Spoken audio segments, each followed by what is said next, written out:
The newness of Barcelona has been left behind, and now the drivers jet halfway across the world for one of Japan's premier road courses. Motegi doesn't seem to see as much love from the racing world these days, but one thing is for sure, it tends to put on a great show. Passing spots abound, so there will be no shortage of opportunities to go on the attack.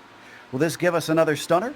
We'll find out soon as we get ready to watch round 6 of the Autobahn Sportscar Challenge, and you'll see it all live here on the Global SimRacing Channel. Hi, I'm Joe Peak, and with me in the booth today is Adam Lindgren and Wei-Han Chan. Behind the scenes is our director, Sean Crackers Ambrose, and he's using cameras provided by Dougie Beard. Since some of our viewers may not have witnessed a race here yet, why don't we take this opportunity to pause and familiarize everyone with our track guide.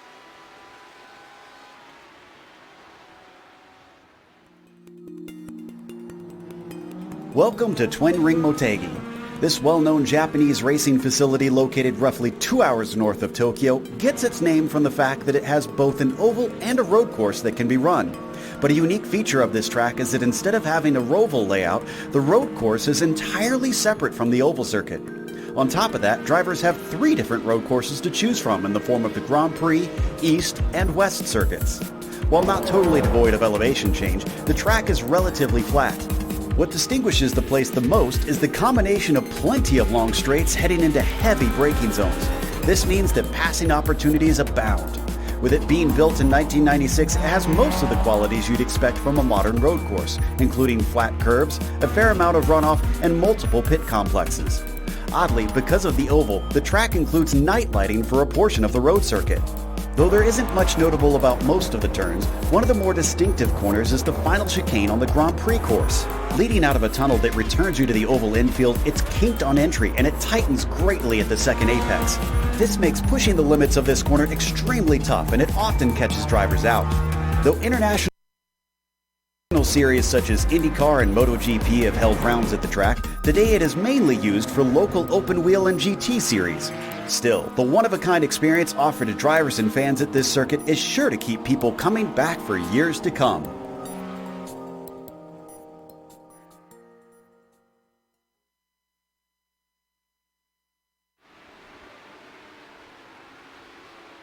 You see from above this wonderful facility, Adam, which is probably one of the more unique racing facilities in the world, I'd say. Yeah, definitely, Joe. The name Twin Ring Motegi references this great Japanese circuit's 2 tracks, its oval and its road course. Today's race will be at the 4.8 kilometer or 1.55 mile road course, which features 14 turns. An old staple of the Autobahn series, Motegi drives much like many American continent tracks, with moderate elevation change and surprising amount of right-angle turns, and a decent amount of high-speed sweepers. The main reason many drivers choose not to run this course is its challenging turns and its relatively short straights, making it very risky to pass here. The prototype class will enjoy the flow throughout this course, but will struggle heavily to pass the GT classes. The GT pros will struggle similarly, but have the added challenge of needing to find places to let the prototypes through without losing time. And the GT AM class will find this course to have an unfortunate amount of understeer, and will struggle through to find straights long enough to stretch their legs while fighting for space with the other 2 classes. All in all, Joe, this should be a fascinating race to see who can tackle Motegi's unique troubles and come home victorious. Yes, and well, we've had a few chances for people to get those wins in as the championship is now on round 6 here today. So why don't we take a look at the championship points, starting off with the prototypes. So Miguel Vigo is leading the way, but Nathan Lewis is clawing back now, 16 points behind. And then look at that, we got a tie for third between McGarvey and Wolf. Wolf finally seen a little bit of luck, it seems, in this series. He's kind of notorious for not having any in this season in the one past. Billy Smith about 31 points back from the leader, rounding out the top 5. So it's staying relatively close to one another. Let's head over to the GTE points as well, Adam, and see how that stands. Yeah, definitely. Mike Young is currently leading with 78 points, and he's got about a 9-point buffer over Ryan Huff. Scott McGarvey 16 points back, tied with Bradley Haley, who missed last round for that 3rd position. Then Kevin Binkley rounds out our top 5. All right, Wei-Han, what are we looking at with the AM Championship? Over at the AM Championship, Paul Lindsay leads with 77 points and Eric Intilli just slightly behind by 6 points. So here's, I do believe, 67 points. We've also got Sheldon Rosenbaum, Paul Lindsay, and Ryan Walsh rounding out the top 5 in the GTD Championship standings. Then, of course, we have a teams championship. They are allowed to have 4 drivers on their team, but they count one of each of the drivers in the classes for the points. So that is why this is a bit of a unique teams championship. But Automobile No Disassembly currently leading the way ahead of both of the SRN teams, Orange and Gray, finishing out the top 3 here. Really, it's a tight one between 3rd and 4th. The Lap Rats are nipping on the heels of SRN Gray with only 2 points between them. Autobahn West a little bit more distant behind, but certainly not out of the running as well. They are in 5th. I know it's got 2 fourths in there, but they are indeed in 5th place down there. Now, Adam, in case we have viewers who haven't tuned in before, why don't we run down exactly how this race is going to go today? Definitely, Joe. This is round 6 of 14. We have 3 classes, the prototype, the GT Le Mans, and the GTD classes that are racing today, and quite an assortment of cars out there. It's an open setup race, so they can set it up to their liking or disliking, however they so choose. And the race distance today is going to be 90 minutes, so we got multiple pit stops today with an incident cap of 24, and that's a hard incident cap that disqualifies you from the race. And one small correction, it's an incident cap of 36 here with it being the Enduro round, so they will have a little bit more leeway to kind of match the extra time that they will be running. Right now, qualifying is going on, and this is the final class. This is the fastest cars. The prototypes are qualifying at the moment. The drivers working hard to try and get their quickest lap down. And Nathan Lewis picking up where he left off. He's currently got about 2 tenths over Patrick Pelchat right now. But Miguel Vigo, our current leader in the points in this class. He's actually about half a second behind Nathan Lewis, so he's got some work to do for sure. I'm looking at the weather as well today, Wei-Han, and it seems like it's not too bad of conditions out there for the drivers, at least. Yeah, it would appear that the weather is perhaps prime for good racing, for tires to last as long as they are required to 28 Celsius track temperature, which is 82 Fahrenheit. We've also got quite minimal wind speeds, so that should not affect the drivers too much. Yeah, thankfully, especially in a track like this where I imagine they'll probably want a bit of downforce with some of the curves around here. You can see Nathan Lewis has popped back into the pit, and he's going to get back out to try and work on his time. In the meantime, since we last looked, Pelchat has been displaced by 2 drivers even.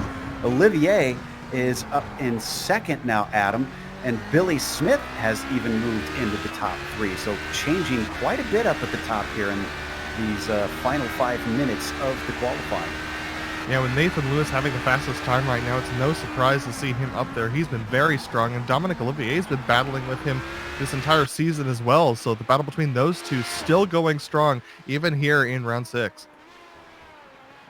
We see Vigo, who has been bumped down to 6 because Robert Tinsey has gotten into there. He was in 5th place.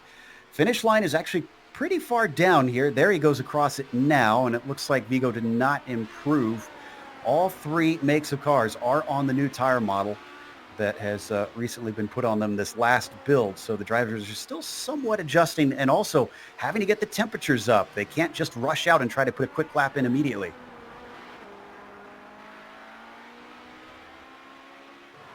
So take a look at Billy Smith once again.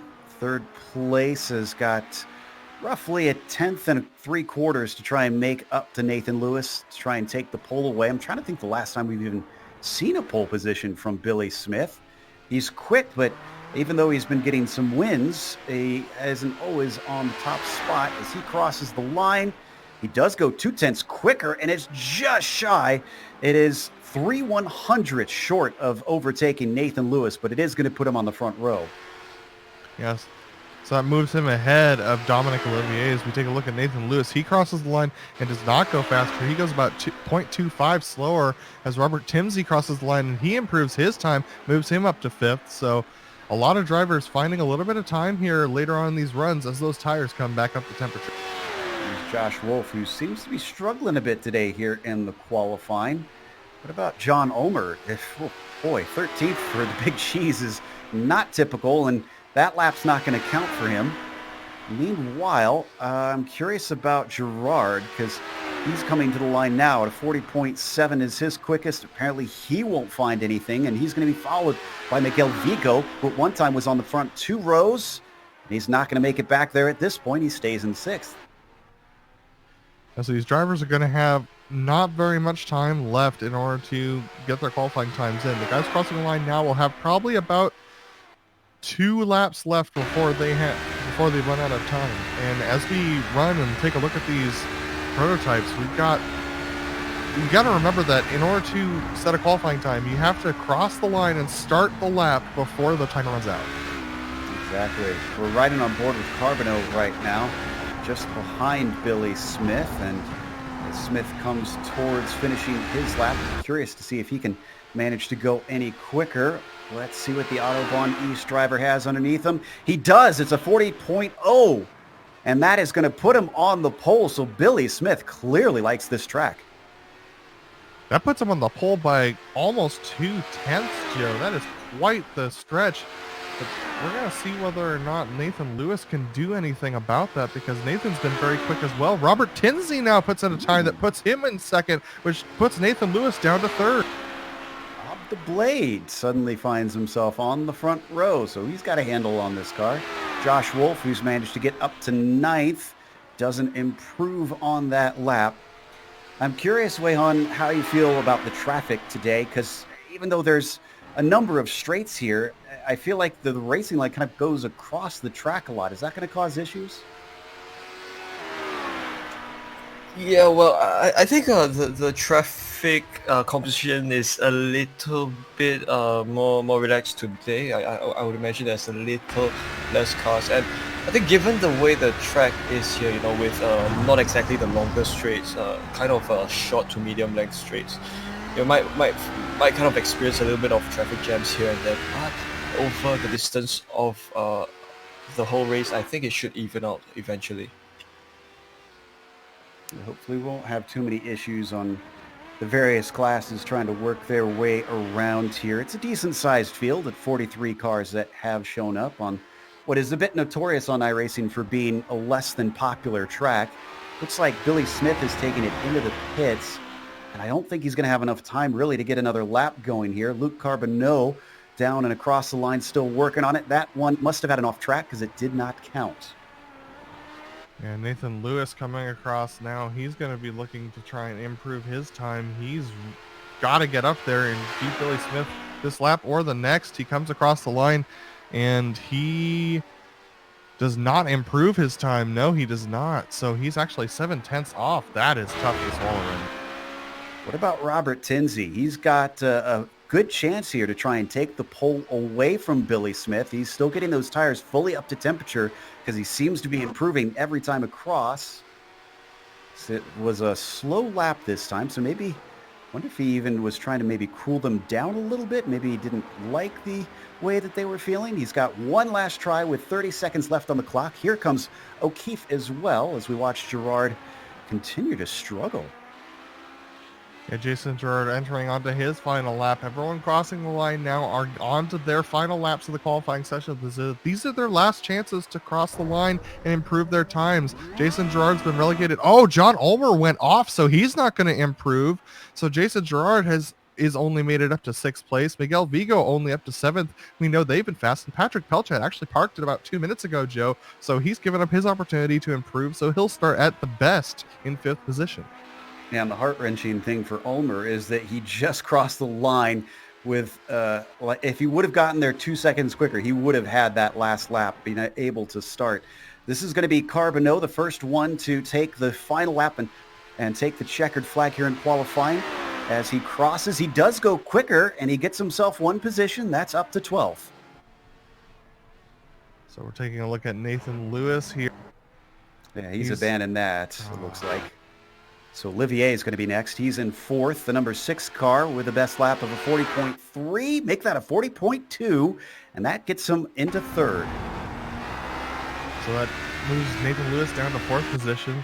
And Joshua Wolf coming across the line. We're going to see what kind of time he puts in. That's going to be a 141.143, just 1/100th, less than that, almost 6/1000ths slower than his previous lap. We see Wolf on screen, but it looks like he's done as he pulls off to the side. Now we've got Jason Girard here. The 40.476 becomes a 40.3, but that only gets him up to P5. He has not looked strong in recent races. Oh, and Vigo goes up to fourth. So the number 2 car finding about 4/10 that last time by. Quite an improvement. That's going to be it for our grid. Let's go through that starting order for today. Billy Smith is on the pole with Robert Tinsey. Bob the Blade going to be starting in second. Dominic Olivier is in P3, and Miguel Vigo will be fourth. Nathan Lewis, a bit of a shocker after being on pole for quite a while in this session. He falls all the way to fifth. I wonder if he maybe gave up a little too early there. Jason Girard starts P6 today with Patrick Belchat in seventh. Then it's Michael Overbay starting P8. Josh Wolf, not the highest qualifying we've seen, but he's been holding his own in the races. He might be able to improve from that 9th spot. Ross Booth starts in 10th, and John Ulmer all the way down in 11th. That's a bit of a head scratcher. Luke Carbonneau starts 12th, and then you've got Kevin O'Keefe in P13. Last of the field in the prototype class is Mike Major. The GTEs are going to be headed off by Bradley Haley, took 2/10 over Jason DeVries, who starts off alongside him in second place in the GTEs. Scott McGarvey's lining up in third in the GTEs with Kevin Binkley in fourth. Daniel Grouchy's going to start off in the 5th position alongside Ryan Huff, with Leif Peterson and Mark Wilson in 7th and 8th. And we have Olivier Tricot, Robert Canchin, and Carter Hundinger all the way back there in the back spot in the GTEs right now. Paul Slavonic leads the GTD field with Kevin Santana alongside him in second and Lionel Duprat begins from third and Paul Lindsay starts from fourth. Sheldon Rosenbaum and Corey Mitchell 5th and 6th. Tyler Gilmet, Tommy Reagan 7th and 8th. Shane Hunter, Eric Intilli, Jared Eaton, Sean Reese, they begin 9th to 12th respectively. T. McLeish, Gary Miller 13th and 14th.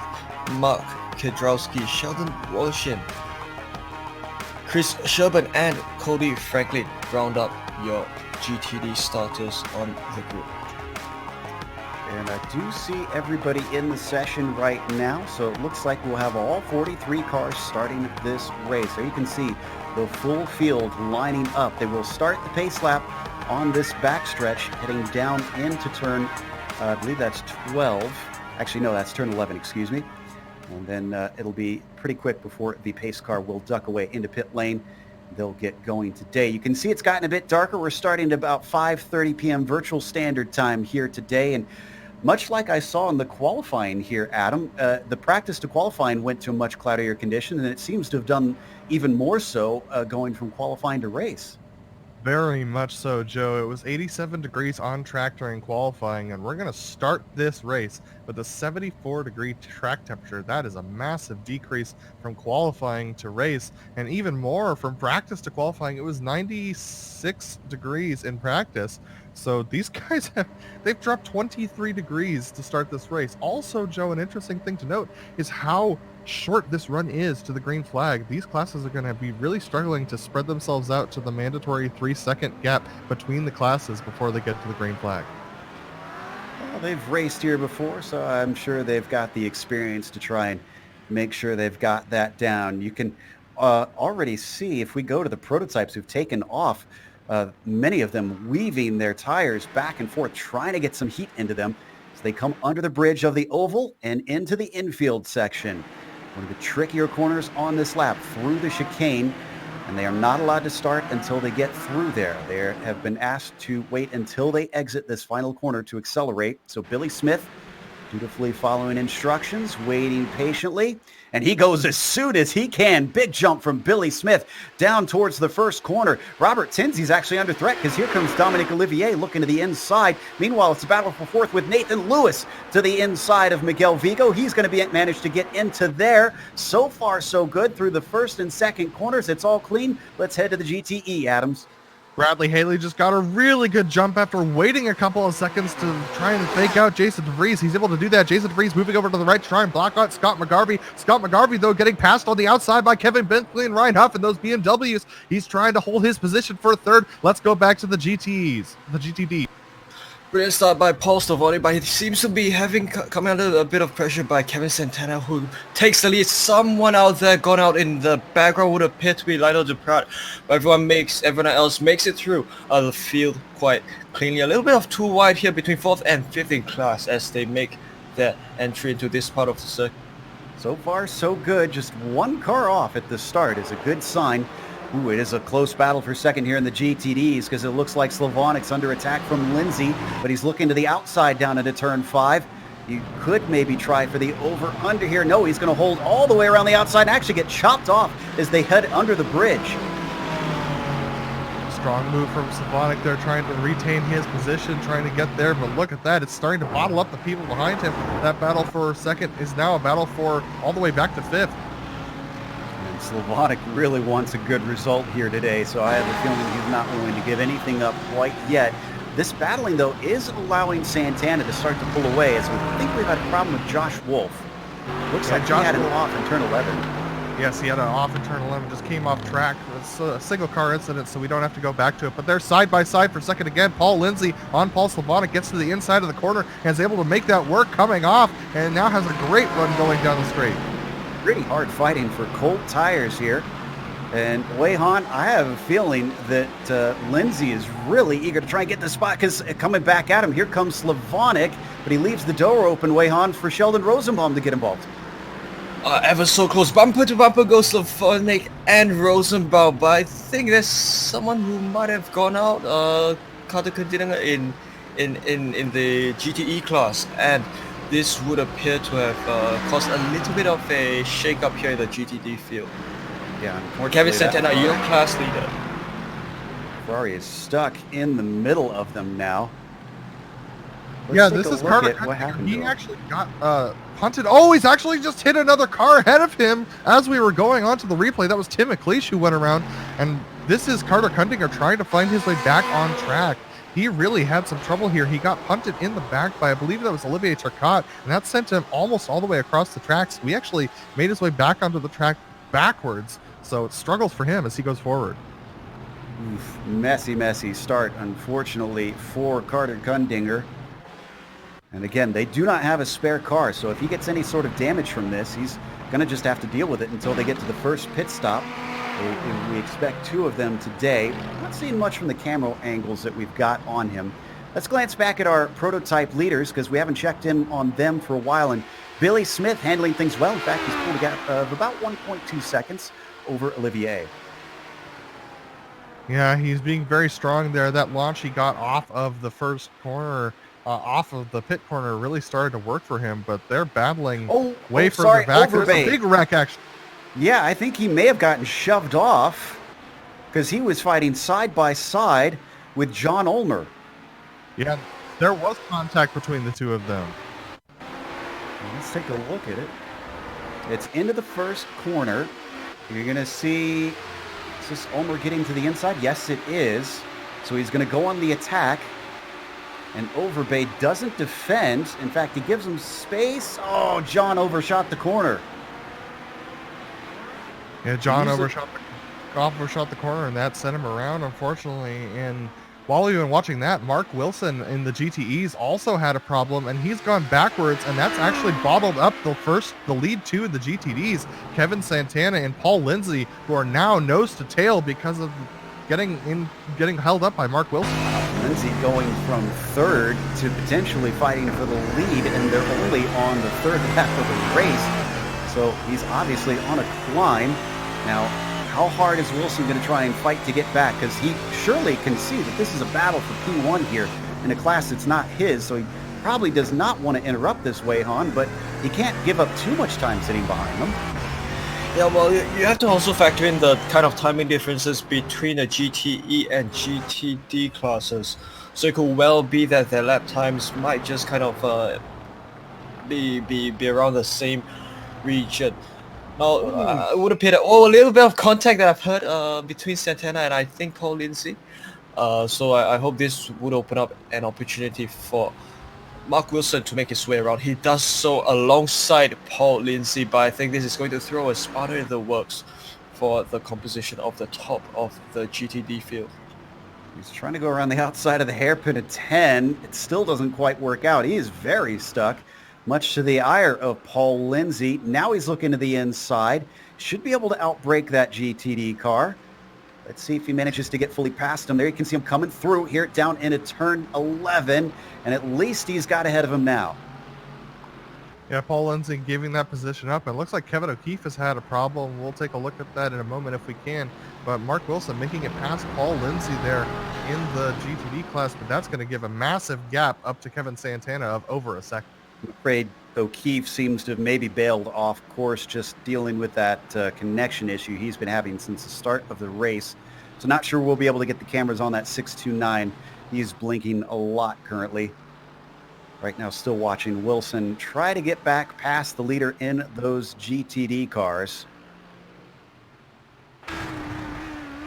Now, up at the very front, Dominic Olivier has closed it in from 1.2 seconds now down to 7/10 actually. It's continuing to close back in. And Nathan Lewis, who's gone up from 5th now to 3rd, showing the speed that we saw here in qualifying, Adam, and just how we like to see it. The top 3, instead of spreading apart, are coming closer together.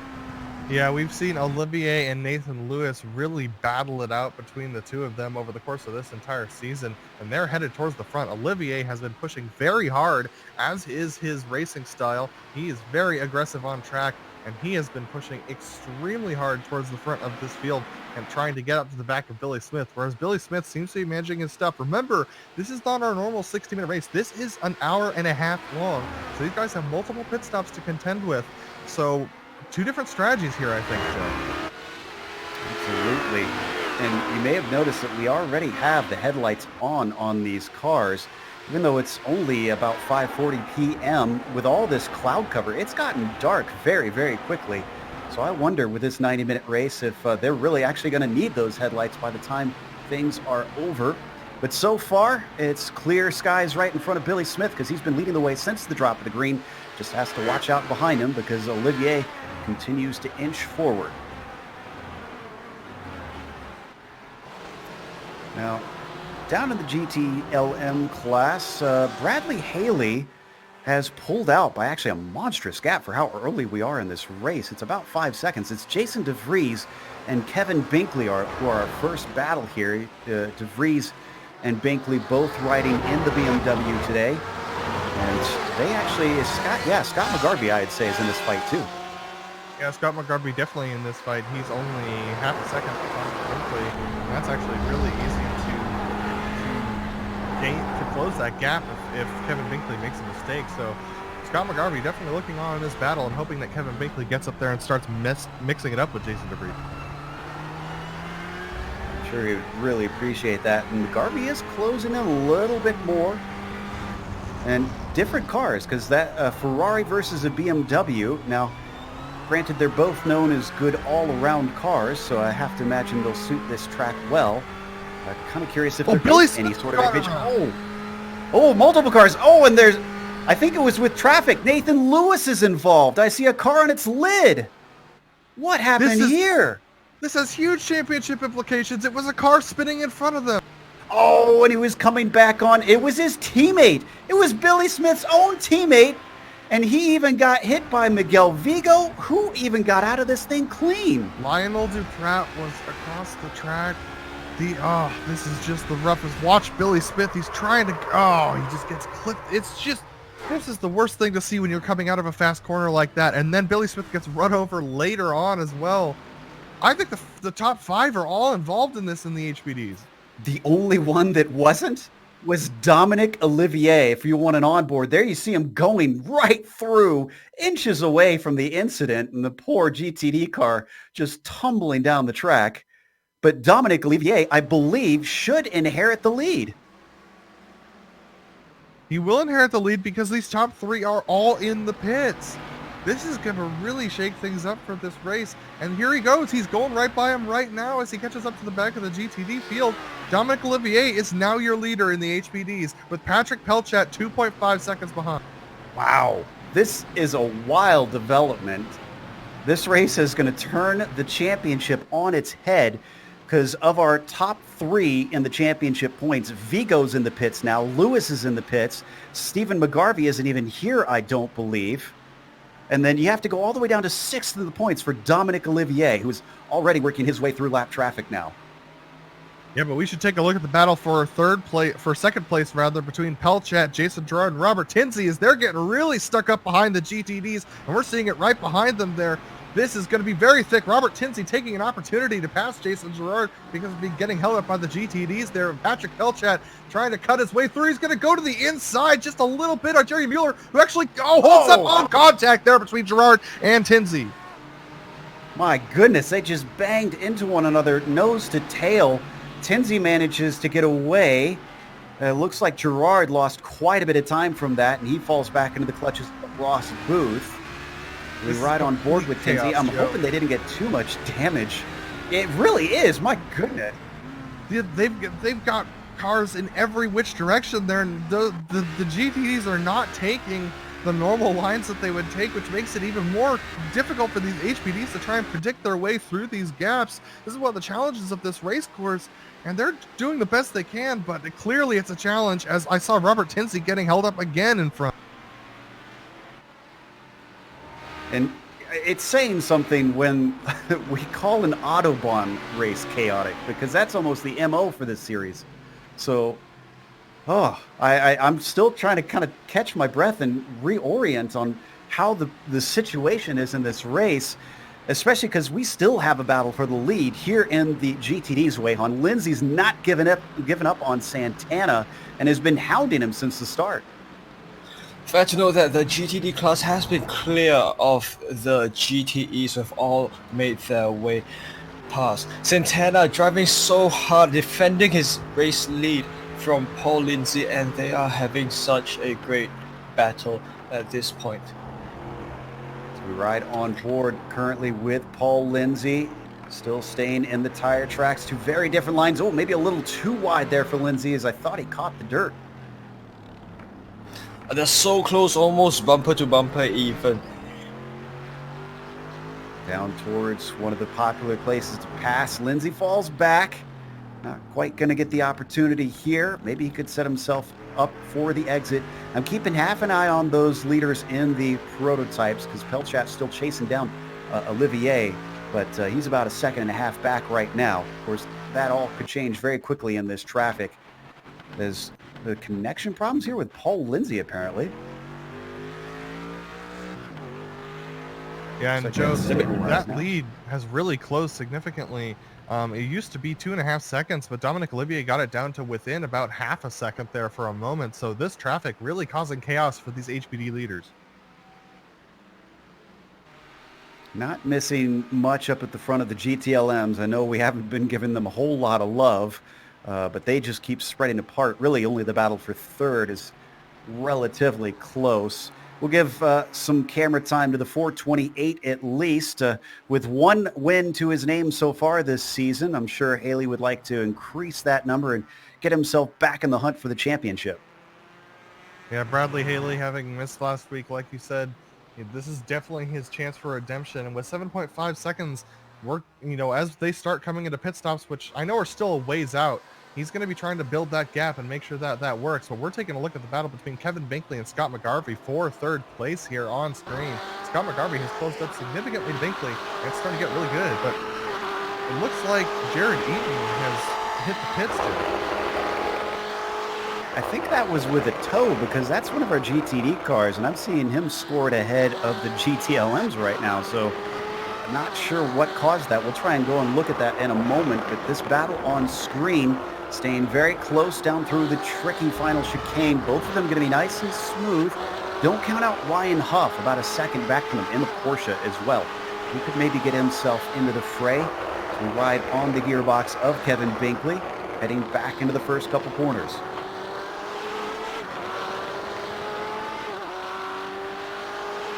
Down into turn 3 once again. Going to be too far back for McGarvey to be able to do something this time through. But looking at those prototypes, I'm kind of looking at what you're looking at, Adam, that things are getting ever closer. Yeah, Patrick Pelchat has closed significantly on Dominic Olivier in the last lap, and this has been in clean air, which is very interesting to me because Dominic Olivier tends to be one of the drivers who's super aggressive early on in runs, but Pelchat's been closing that gap. It's down to 0.9 of a second, and now Dominic Olivier going to the inside of Carter Kundinger there. This might... Oh, contact! He pushes him off track! Dominic Olivier just a little bit too deep into the corner. Carter Kundinger flashing his lights in displeasure. Yeah, I kind of don't blame him on that one. It's already had a bit of a bad day. This is only going to make things worse. There's the replay. He just drifted out wide. It almost looked like he caught a little bit of the inside grass. Yeah, I think that's exactly what happened. He caught the inside grass with that left front tire, and that locked up the left front, which ended up shooting him wide. He had a ton of understeer going through the corner and couldn't get it freed up until he made contact with Olivier. But at this point, Patrick Pelchat, as we get finished with this replay, he's right on the back of Olivier. It's a half a second between them now. Hopefully Olivier didn't get too much damage from hitting side to side like that. And they've got more traffic. This is Turcotte back in 10th in the GTLMs. Then they've got Mark Wilson next up down the road, looking over the shoulder of our leader currently. Or excuse me, no, this is of second place Patrick Pelchat. And he's going to use that lap traffic to try and split themselves. Turcotte trying to just stay out of the way. He's going to give way. And Pelchat manages to sneak through, but he loses a little bit of time in the exchange. Yeah, Joe, I think we have a moment to go take a look at our GTD leaders who are nose to tail right now due to the traffic. Kevin Santana and Paul Lindsay have Mike Major and Joshua Wolf held up right behind them. They're battling for position, Mike Major and Josh Wolf for 8th position in the HPD class as they snake their way by. But take a look at how close this battle is. We've got a lot of good battles for the league going on right now in the HPDs and in the GTDs. This is going to force them both wide. And Lindsay and Santana seem to be held up equally. So no change for position. And behind them, they've actually even got Kevin O'Keefe trying to catch up here, so he might have to barge his way through soon. Oh, wide for both of them. Both of them making mistakes into turn 3, but it is Lindsay who comes out the worst of it, and a bunch of time is lost there. He is now multiple car lengths back. And he got passed by Sheldon Rosenbaum, who snaked his way through due to that mistake. And look at this little bit of contact there between Kevin O'Keefe and Kevin Santana. Joe, these guys... I don't it's a 90-minute race, isn't it? Did we mess something up here? They've been just argy-bargy all over the place. I can't think of the last time we've seen them be this aggressive, and especially in some cases for somewhat more minor positions for some of the drivers. Hopefully things calm down a bit pretty soon. We've already lost to Pratt, Lewis. Vigo is still getting repairs and hasn't returned to the track. Billy Smith has retired from the race. I'm seeing Franklin getting repairs in the number 13 and the GTDs, and Jared Eaton, one of the few who's managed to get his car back on course after banging away at some of that carbon fiber. Yeah, and Wayhan, Paul Lindsay has lost a lot of time, but look how much he's trying to gain it back. Almost makes contact with Sheldon Rosenbaum, who gets loose exiting the corner. Wayhan, these guys are battling really hard right now. Yeah, absolutely crazy the way these guys are going out, given also the way the track is. The gap between Rosenbaum and Lindsay is still at half a second, and it has been around so for the past few laps. No real kind of lead changes here in the GTD field. Kevin Santana still leads. What's interesting about that is I don't believe Santana was on pole, was he? Or actually, no, I think maybe Santana was on pole. Excuse me. Double check my notes on that one. Regardless, he's not had it his own way, still trying to get this thing up to speed. No, he didn't have the lead. It was Slavonic who started on pole, wasn't it? Yes, it was Slavonic. Yeah, and speaking of Slavonic, he's slipped back significantly. He's down in 5th position, so not a great start for him on the day. But remember, this is a 90-minute race. He's got plenty of time and plenty of pit stops to make up those positions. I was trying to look through our points to see if anybody else really could make some big gains today, and Josh Wolf's the next one down that's here. He's all the way 4th in points, but he's sitting in 9th. Been something of a slow day from the 148. Hasn't gained any positions since the start. He's still working on Mike Major. It's about half a second between them as we ride on board.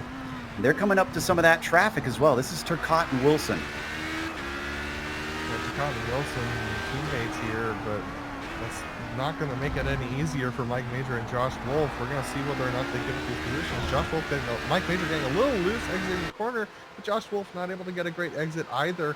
But he's got a better one than Mike Major, but it's still the straight's just a little bit too short to make that pass. And they force Mark Wilson out wide. And both are going to get by cleanly. Wilson and Turcotte, I thought they were going to swap positions because Olivier would have had a better run. But it's not meant to be. The teammates are going to stay put. Let's go back down to 2nd where it's still tight. Yeah, in the GTD class, Paul Lindsay trying to make it by Rosenbaum. He's going to send it down through the corner, and he just completed that pass. Sheldon Rosenbaum unable to defend, just got a bad exit off of the corner onto the straight. We're going to take a look at this one again. Yeah, it looks like that one started Weyhan probably out of the final chicane because he was already side by side by the time they got down to turn 1. Yeah, also brilliant move by Lindsay to make his way back, or rather to make his way up to 2nd. But then again, they are still going nose to tail again. At this point, I think Rosenbaum isn't going to let this go just yet. Yeah, it's been a pretty decent season for Rosenbaum, currently 3rd in the points, and Lindsay is actually fighting directly with only a single point between them. Meanwhile, battle for the lead in the prototypes. Oh, and they're coming up on traffic. Dominic Olivier trying to hold back Pelchat as they have got a mess in front of them. Oh, both are flashing lights furiously, wanting to let them know that they're trying to get through as they're side by side. That is GTD and GTE traffic attempting to let them through. Oh, Pelchat making an evasive maneuver at the last second, trying to get by Ryan Huff. No contact, but his heart had to have been in his throat. Definitely Pelchat being super aggressive. So is Dominic Olivier cutting their way through traffic. Dominic Olivier knowing that he can get as much time as possible right here. He's going to make his way by Scott McGarvey there. It's getting very dangerous right here for these guys. Get a replay for the onboard of Patrick. Usually, from off to the side, it doesn't look as dramatic from inside the cockpit where you suddenly realize the closing rate between these cars. Here is Pelchat's view. That's Huff right in front of him. And now Huff is going to try and pull to the side at the same time that he does, and thankfully the extra downforce of the prototype allows him to get to the side quicker. Yeah, but all that chaos has separated out this battle. Dominic Olivier out to 1.3 seconds. But we've seen how close this can close, so we'll keep our eyes on it for sure. Did we lose Sheldon Rosenbaum? Did he have an incident? Because he's suddenly in 5th. I'm checking to see real quick. It happened a while back. Oh, well, we might not be able to see it on replay because he disappears for a long time. I think he had a connection issue, so we won't be able to really see what he saw, but it seems he ducked it off course to make sure nobody would hit him. Meanwhile, let's head to 3rd in the GTLMs because Kevin Binkley has McGarvey still chasing him. They've got Robert Tinsey, who's 3rd in the prototype, sneaking to the inside. He's going to split them, and he's going to sit there. This is an interesting moment here from Tinsey. Usually we've seen the prototype drivers dive to the inside through that corner, forcing the slower GT drivers to go around the outside, but Tinsey decided to stay in place, which gave Binkley a great opportunity to go through that corner. But Scott McGarvey is definitely faster and closing, Joe. Well, even more surprising because, there's a reason we call him Bob the Blade. He's known for just slicing through the back markers. And I guess maybe he's tempered himself a little bit. He knows he's not fighting for a win. So it could be that he's just looking for good results as we continue to see that sun set, and the lights have flicked on all over the place now, as the facility now has the bright floodlights covering the track. Going to get one more, Jason Girard, who's got himself up to 4th, and he is going to get by both of them. Been a good climb, going from 6th up 2 positions for Jason. Yeah, that exit's going to compromise Kevin Binkley just a little bit, closing the gap down to 0.4 seconds for Scott McGarvey. This is within the realm of time where you start calling out car lengths for these guys, as it's about 2.5 car lengths back to Scott McGarvey at this point. But when they get onto the straight, you can see that BMW really stretch its legs with the extra power. So down into the braking zone. Nothing doing for Scott McGarvey this time. The 64 stays put. You can see rushing up behind them, that's Ross Booth. And the 5th position for the prototype class. He's not going to be able to really take this chicane at the speed he'd want to, having to slow up and then get himself the launch down the front stretch. He's going to get 1, and they've got GTD traffic in here as well. That's going to complicate it even more. Yeah, Booth not able to get through because Kevin Binkley was defensive on that position, trying to make his way past John Reese in the GTD class. So at this point now, Scott McGarvey is way back as he got held up trying to pass John Reese as well. So here comes John Ulmer through, and he's going to catch his way close up to Josh Booth, with Luke Carbonneau trying to catch his way up to John Ulmer in the HPDs as well. We ride on board with Ulmer, screaming on past those slower classes. Our eagle-eyed viewers may have noticed that a number of the drivers have gotten into the spirit of racing at a Japanese circuit. I know there's a few anime schemes out there, and Ross Booth has a Pokemon scheme on that number 03 as well. The prototype lead is closing significantly. They're almost side by side here. Dominic Olivier and Patrick Pelchat, as they're closing in on a GTD. They just split a GTD just down the last couple of corners. Dominic Olivier holding on for dear life. Those rear tires look like they're starting to give up the ghost on this run, Jim. And poor Christopher Sherburne just wants nothing to do with this. He holds to the left. Ooh, a little bit of a look to the inside, but he's covered off as Dominic Olivier goes defensive down into turn 11. So no chance for Pelchat that time through, but he is on the attack, and I'm not sure that Dominic can hold him off forever, because it seems like Patrick is quick. Patrick is very quick, but Dominic Olivier is very aggressive at the track, and when he gets it right, he gets it so right that he pulls that gap like you saw. He took a 0.1 second gap and made it into a 0.45 second gap just in a matter of a couple of corners because of his aggressiveness. But that aggressiveness also comes back to bite him sometimes and can be what loses him time. But as they catch up to the back of Tim McLeish and Sheldon Woloshin, who are battling for position in GTDs, things might get a little spicy again. They're just going to squeak through. And I have bad news for fans of Paul Slavonic. We don't need to go to it, but a bit ago he had a spin out of turn 4 and put it into the tire barrier. He does have the car going again, but it was a decent hit, so his car might not be handling well. Still giving chase. 16 on the 6 as we head back to 6th place within the GTDs, where it looks like, Corey Mitchell, Shane Hunter, and Tommy Regan all in a trio here. Make that a quartet. That's Eric Gentili at the back of him. Yeah, shaping up to be quite a good battle here. Four-way battle led by Corey Mitchell. Oh, who's that? There comes Tommy Regan trying to make the move, commit down that corner, but doesn't actually work. We got to go to our prototype leaders because they're side by side right now into turn 11 and just barely getting the car woed up in time. Pelchat actually puffs of smoke coming off those tires as he locks them up into the corner. And this last sector seems to be where Dominic Olivier is the strongest. It's that second sector where Patrick Pelchat gains all of his time. And Olivier and Pelchat were side by side going down that straight. And Olivier just able to outbrake Pelchat, forcing him into the marbles, which are starting to build up towards the outside of this track. Apologies to our poor directors having to be 100 places at once tonight. But that battle for the lead just is not going away. Still, he dropped back a little bit. Pelchat trying to now regain that. We jump on board with the number 16 as they plunge down into turn 5. They're catching up to a bunch more traffic as well here. And this is the battle we were just watching earlier, interestingly enough. Yeah, so this is going to make things very interesting for both battles. This might help decide those battles for the moment. Remember, we are closing in on an hour to go in this race. This will be the 1/3 mark for these guys, and the pit stops will start to come a little bit later on, more like the 40-minute mark for these HPDs. Oh, Dominic Olivier thought about going to the inside of Tommy Regan there, but unable to do so. This is going to hold him up a little bit, but up ahead of them, that's Corey Mitchell and Shane Hunter, who are nose to tail of the GTDs, and here comes the HPDs. Dominic Olivier looked at the inside again there. Ooh, I thought he was going to actually try it, and on top of it, it seems that Shane Hunter was blinking a bit. Thankfully, his connection solidifies. More flashing of the headlights there from Pelchat, letting Mitchell know he's coming through. Doesn't have a chance to get side by side this time with our prototype leader, so he stays put. I almost feel like Pelchat now is the best time of any to try and come in and pit. Might as well do something different from Olivier.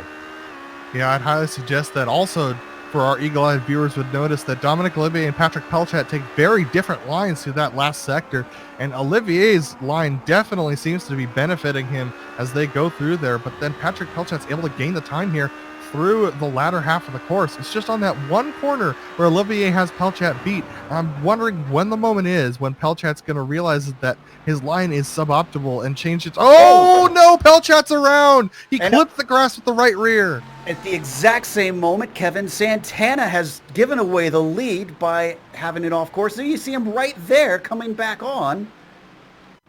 It all erupts once again. This is Pelchat's replay, and then literally in the same time, we lose Kevin Santana down into turn 3. Now, did he put wheels off into the grass here? What happened? Yes, this is the rear right wheels getting into the grass there, and that ends up spinning him around.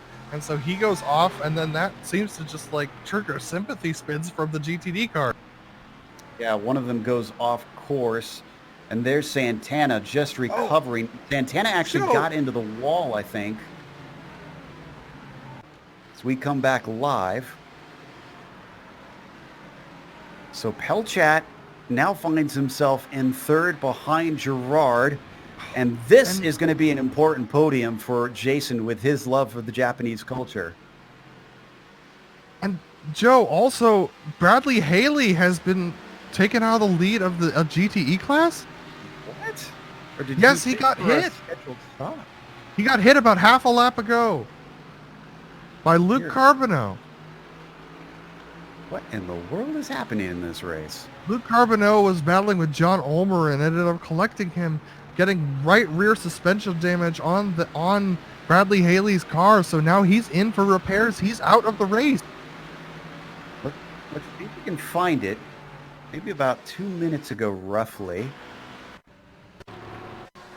So it looks like we're trying to dig this one up. Oh, there it happened just there. Here we've got the replay now. So you're going to see Luke Carbonneau coming under attack, trying to attack one of our other GTDs here. One of our other HPDs here, and Bradley Haley's just going to get sent. That is all 3 leaders in each of the classes finding themselves wrecked out of the lead, whether of their own doing or others. Something of a curse on P1 today. Kevin Binkley inherited that lead, but now that makes that fight that was for second in the GTLMs a battle for the top spot. So all the more incentive for Scott McGarvey to get on it in that Ferrari. What's unfortunate about all of these things is that, aside from those folks who spun themselves, the leaders got sent around by no fault of their own. They were just racing their own races and were victims of multi-class action. So this is very, very exciting stuff here, but very unfortunate for those drivers.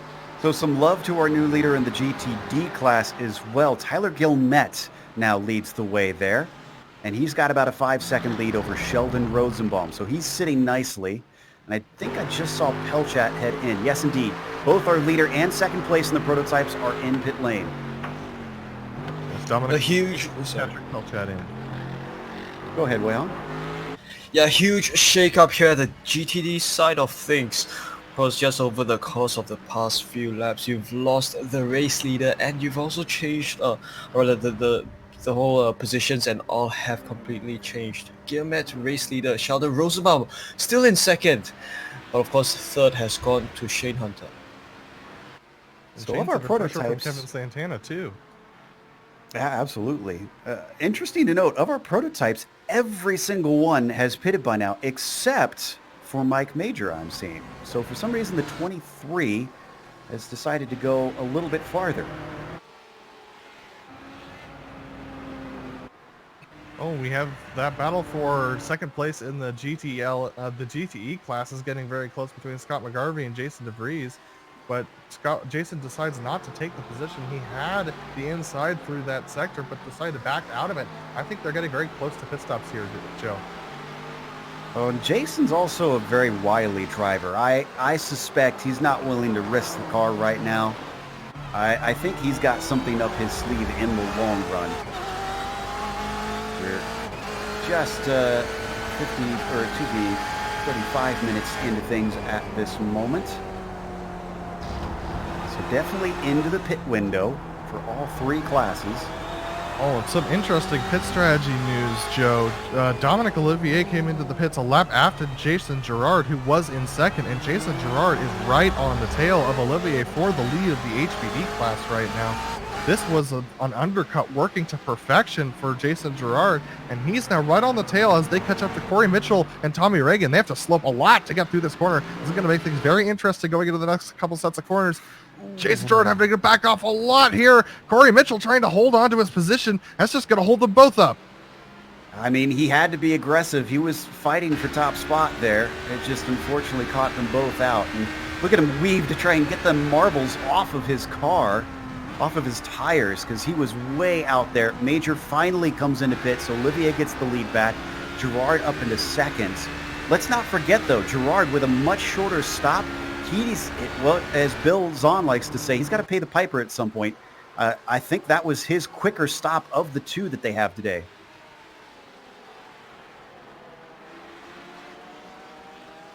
And coming Definitely back out, Major returns in 6. Sorry, go ahead. We're going to go back to Scott McGarvey and Jason DeVries, who are still battling for that second position in the GTE class. Scott McGarvey seems to be struggling a little bit on these old tires. Jason DeVries being very strong in that BMW versus the Ferrari ahead of him. But as you said, Joe, Jason DeVries has had a couple of opportunities to take a look at the inside, but knowing how long this race is, I think you're right. He must be biding his time. I have a sneaking suspicion, because some of the drivers were talking about you could maybe do a one-stopper here in the GTLM cars. And if you can make those 45 minutes, maybe DeVries is just sitting back here in the slipstream of McGarvey and trying to save the fuel to make it a little bit easier to get that whole way on a single pit stop. If you can go 7 more minutes, it's doable. Yeah, but if Scott McGarvey isn't doing the same thing, he's going to lose that drafting partner at some point, and then maybe he won't be able to make it. And at that point, with the undercut being as strong as it is, which we saw with Jason Girard, he's going to lose a lot of time doing that. So it's definitely a risk to do this, but if it works out for him, he's going to have a full 20 seconds over the rest of the field. Certainly. That is John Ulmer, by the way, who is just ahead of Mike Major when he emerged from the pit stops. Ulmer now promoted to 5th after starting this race in 11th. In fact, Major, who has done a similar climb, started in 14th and is now in 6th. So hard chargers, both of them. Yeah, so Ulmer and Major battling it out along with Joshua Wolf behind him for that 5th position. And even though they're separated by these GT cars, wow, this is very close for Mike Major trying to cut his way through. Oh, and Santana spins off in the exact same spot as he did before. And that's major right front contact. Yeah, he hit the wall hard. We need a replay of this one. It was worse than the last time. A real shame for Kevin after showing some good speed, and he's actually taken a tow into pit lane.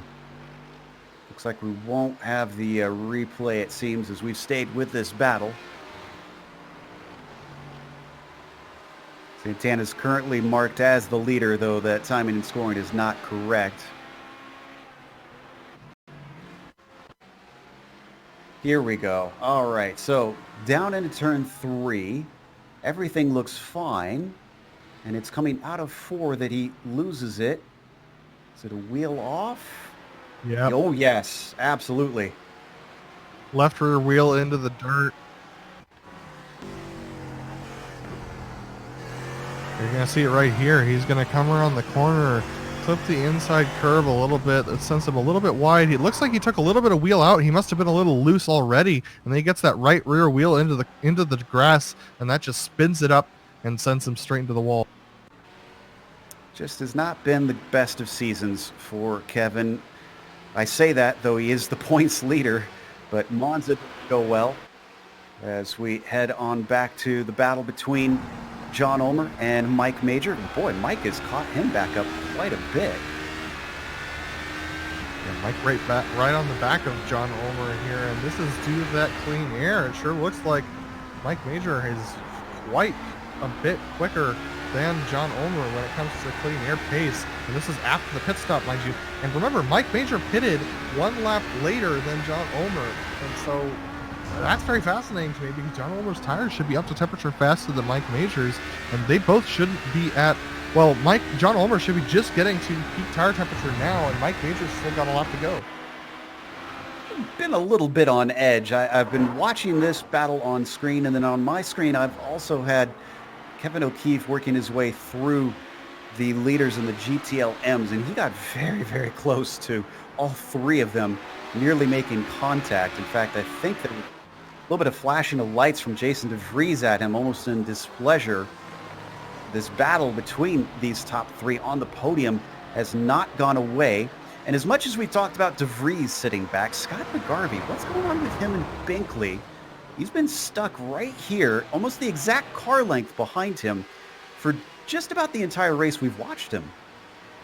Yeah, I think he's doing the same thing Jason DeVries is. I think both Scott and Jason are just chilling right where they are, trying to get that fuel mileage done.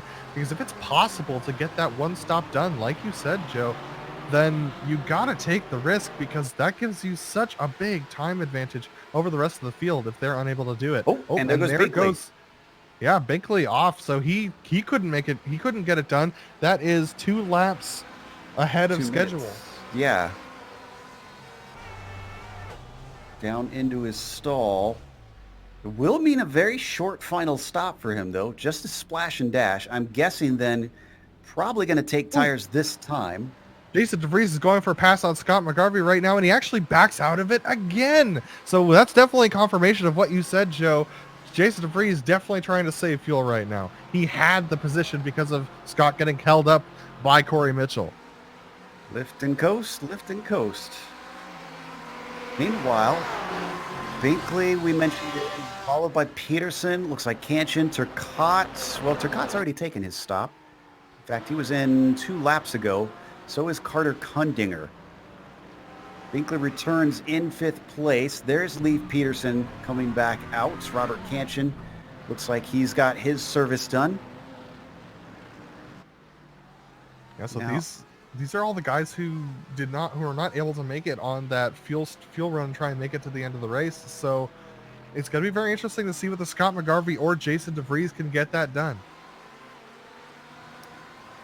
All right, I'm looking through, and I'm seeing some relatively quick stops. So I'm wondering if none of them took tires here compared to the data I was given. So I wonder if everybody's elected to just go straight to the finish. Maybe these cool conditions have allowed them to get the tires to the end and maybe risk going on just fuel. That's definitely an idea that I think is a good one, because you're going to lose, especially if someone's trying this one-stop strategy, you're going to lose a lot of time. And here comes another one that is going to be that is McGarvey who comes in, followed by Grouty and Ryan Huff. Eventually we'll get the right car. It's yeah, Grouty, McGarvey, Huff all in, but DeVries not. And look at the timing. If he gets around next time, he will get through. But you made a good point about he needs a draft partner if this is anything to go by. Yeah, he'd have to do it all again, and I don't know whether that's possible. But by doing this, he does make his last stop shorter, so it still might work out for him. This is true. Scott McGarvey back out. And where is he going to be in relation to Binkley? Binkley's coming down the front stretch. This is going to be close. McGarvey's off the pit limiter, and he's going to be side by side, but he's going to be ahead into the corner. Tires have to get back up to temperature after sitting there for a while. Meanwhile, Kevin Binkley has definitely got them back and working, and he's going to look to the inside. This could effectively be for the lead as they come down into third, turn 3. He's got a nose in and way off into the marbles. That is not going to do good for Scott McGarvey. He gives up the ghost. He had the lead briefly, provisional lead, and eventually Kevin Binkley snatches it right back. Yep, so Scott McGarvey unable to retain that lead. Kevin Binkley able to go up and get it, but really all eyes are on Jason DeVries at this point. We've had another incident. Robert Kanchan, the 199 car, and I think it was involved with another GTD machine. Yes, it was. Trying to see who that is. Tim McLeish. It was Tim McLeish. Tim just slow through the corner, and I don't think Robert anticipated it. Here, watch the Ford up to the Mercedes. Oh, absolutely plowed into him.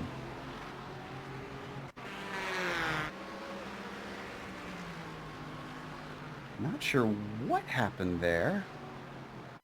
I think he expected Kanchan to stay wide there.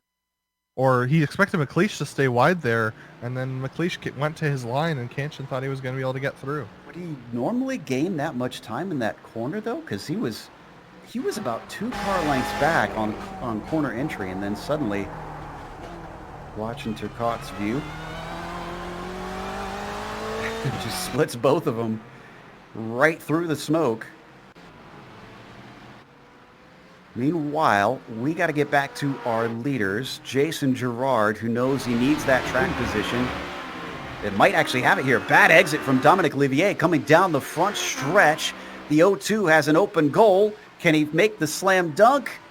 And it looks like he's got that spot up to P1 for the man who is often professing his love for Japan.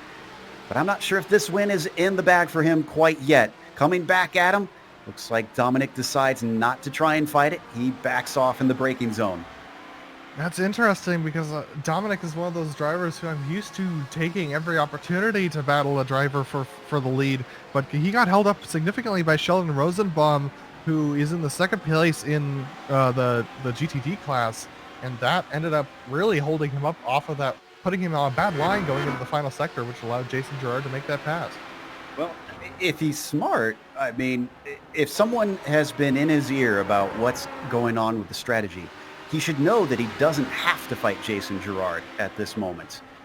It all depends. It's hard to tell if he's got a crew chief right now or a spotter, someone to keep him informed as we finally have our leader in the GTLMs in.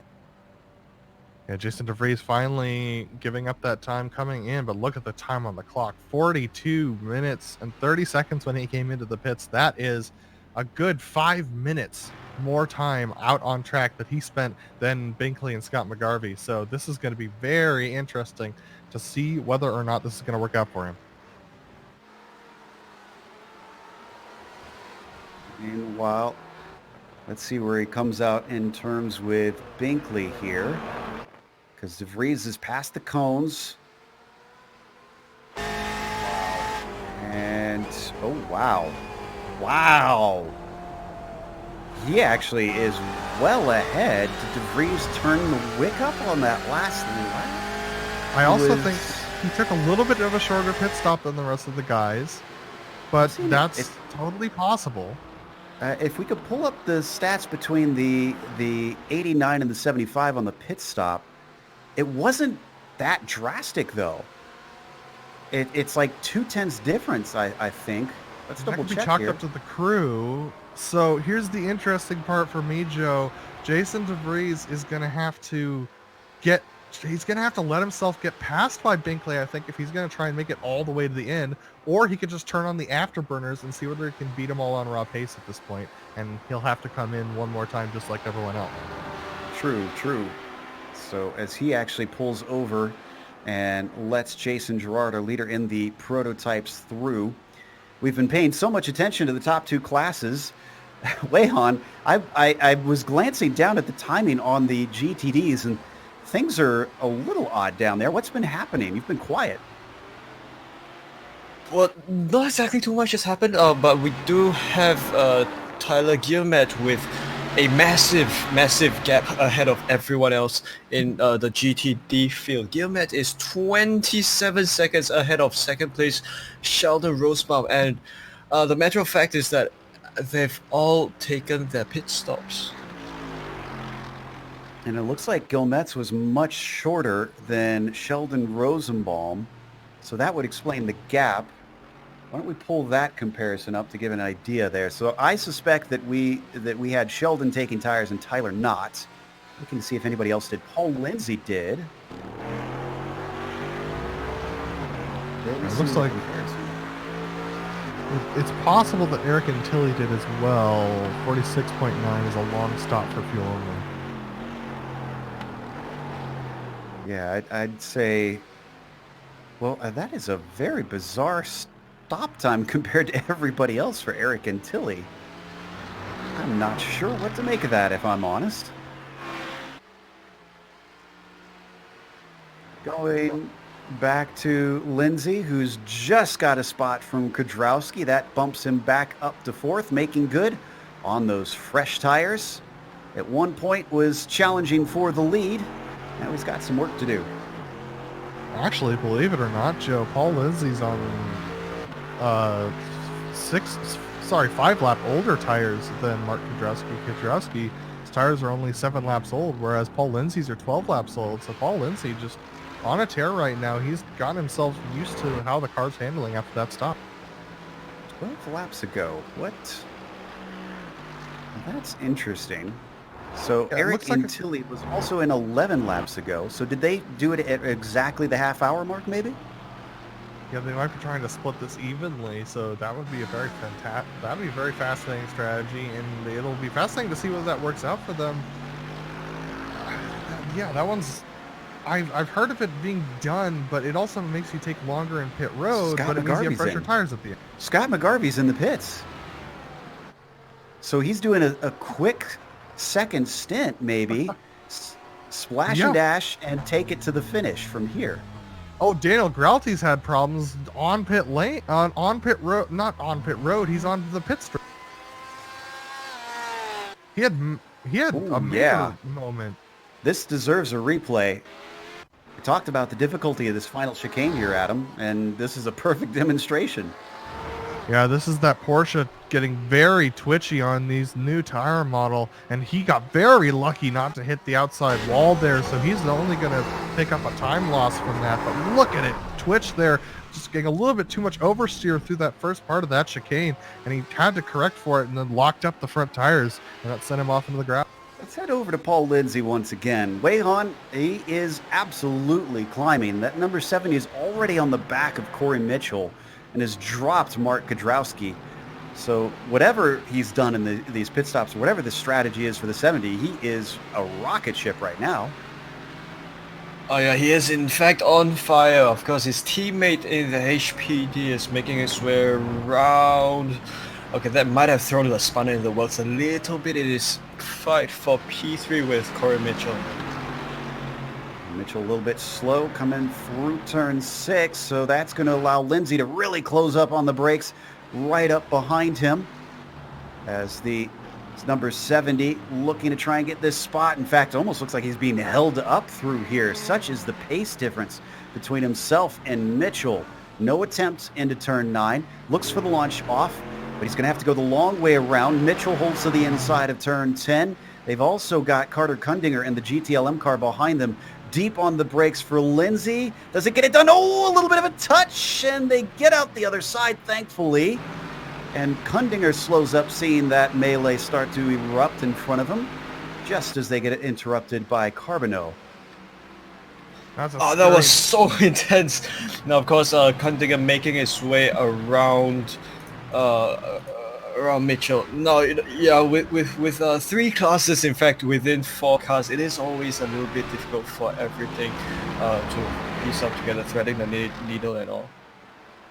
That'll bump Lindsay up into 3rd place. I see Kudrowski taking his stop. That's going to be his last one for the day. hopefully at least. He should be able to make it to the end, Joe. It's 35 minutes, 30 seconds left on the clock, so that's definitely an amount of time where you can take not even a full tank and make it to the end of the race for these guys, so he should be fine to go. But fascinating they didn't split it into even thirds, so yeah, these strategies must have some significant math behind them that we're not privy to at this point. Yeah, that was about 2 or 3 laps too early for a perfect split. An update on Lindsay as well. He's got a little work to do to get up to Sheldon Rosenbaum. It's about 10 seconds. So if he does have the pace, we'll have to keep an eye and see if he is running down that 113. Regardless, this podium finish for the number 70, if he stays put, will be well earned. Let's go back to Antilli as well. This is battle for 5th in that GTD class. Wei Han, Hunter trying to live up to his name on the number 35. Hunting the rear bumper. Oh, here comes an HPD, of course, again, trying to unlap itself. Again, possibly a spawner in the works. Oh, this is going to be a little bit interesting as Antilli has moved to the opposite side to kind of block the HPD. Now, we've got a HPD sandwich between, made its way through, and we're back to Hunter and Antilli. Here along the main stretch, Hunter takes a slipstream from Antilli, and we'll see if he's able to make a braking maneuver as they approach this corner. Does he make the move to pick along the inside? Does not do so, and still remains behind Antilli through this corner. Yeah, it seemed like Antilli got held up significantly there by that lap traffic of Robert Tinsey. That certainly has kept this fight well together. Hunter still right behind in the tire tracks of the number 35, looking to crack into the top 5. Neither of them pitting this lap around. Both of them, well, Antilli actually, I should say, on a 14-lap stint thus far, with Hunter on a 9-lap stint currently.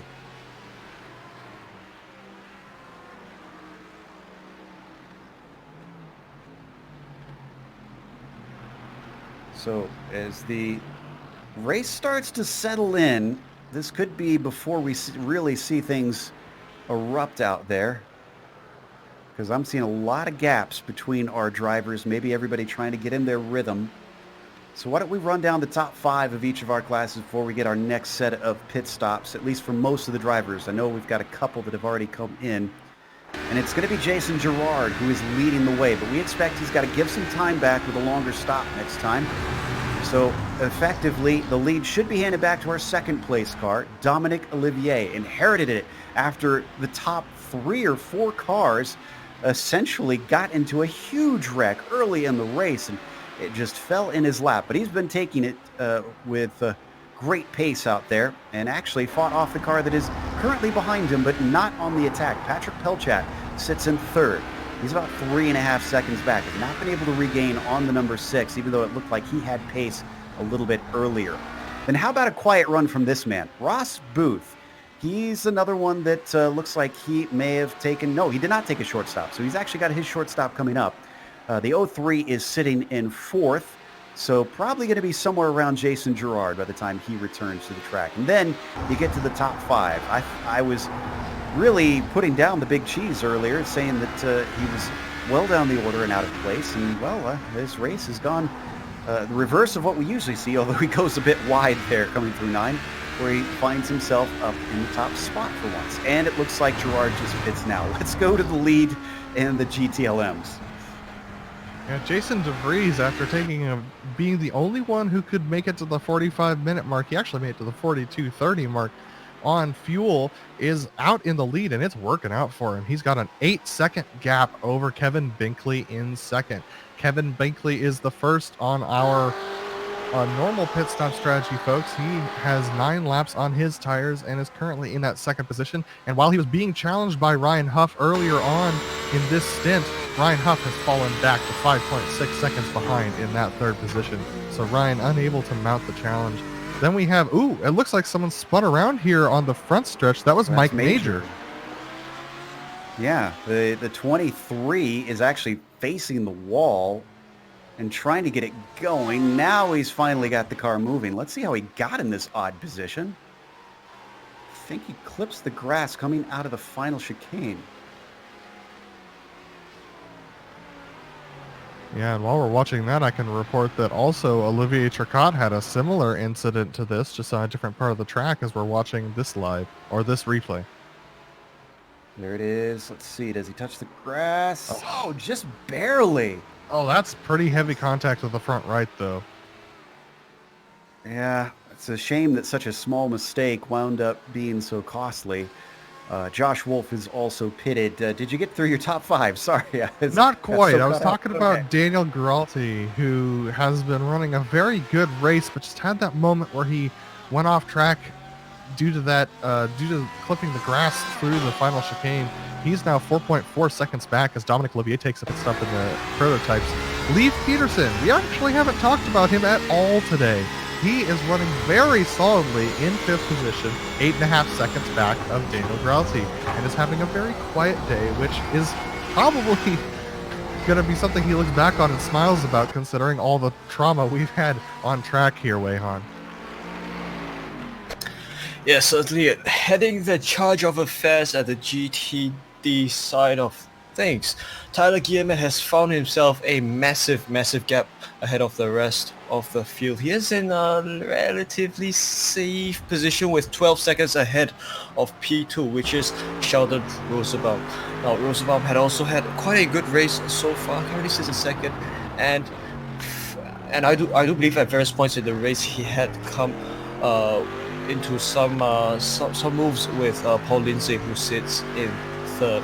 Corey Mitchell and Eric Intilli take positions 4th and 5th. But of course, we have to remember that there had been a shuffle of quite a lot of shuffle of positions here at the GTD field.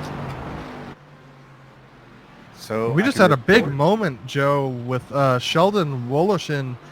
He spun around, and that was Jason Gerard had to dodge him. Very close to a major incident here. Jason Gerard was dealing with a lapped car and came upon the stricken vehicle of Sheldon Woloshin and almost hit him on the side. Yeah, you're going to see, and once again, proven to be Calamity Corner, it's turn 4.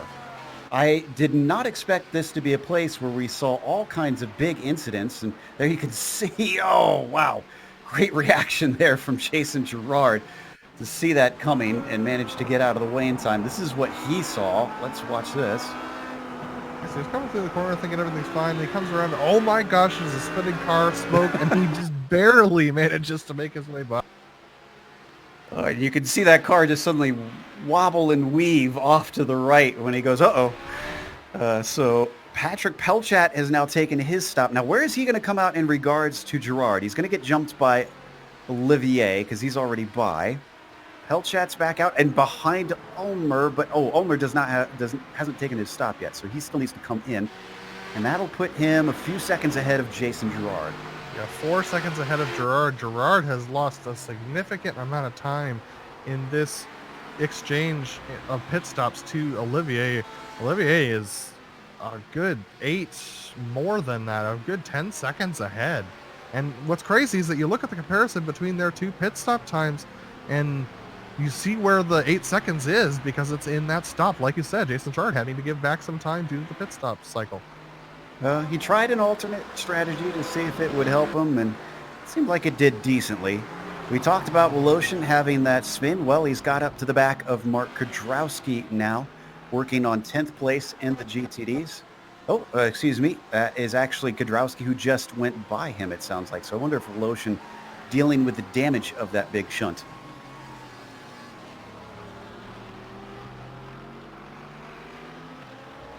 Meanwhile, Pelchat, did they just have a battle, or did he just get by him?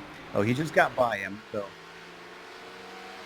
yeah. So Ulmer, with his old tires, seems to have just not have the pace because he was off to the side and he let Pelchat through. He knew he's on a different strategy. Here, you're going to see it right here. You're going to see Ulmer get out there into the marbles and get loose, and Pelchat also got loose, but that was due to the torque coming off the tires. Ulmer's getting loose was due to old tires, and he is significantly struggling. He's just almost heading off as well, so he's going to have to come in very soon to get tires. Otherwise, he's going to risk falling even further down the order. Yeah, he and Ross Booth, actually Overbay and O'Keefe, as well as Carbonneau, they all still need their second stop here in the prototype class. So we've got a ways for a few of them to finish this out and really get a feel for the order, but we can at least tell that Olivier leads Pelchat, leads Gerard for your top three.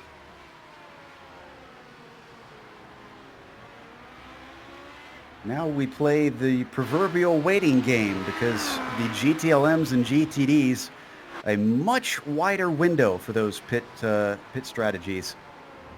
I'm expecting some of them to try and stretch it as long as possible, including this man right here, Jason DeVries. Yeah.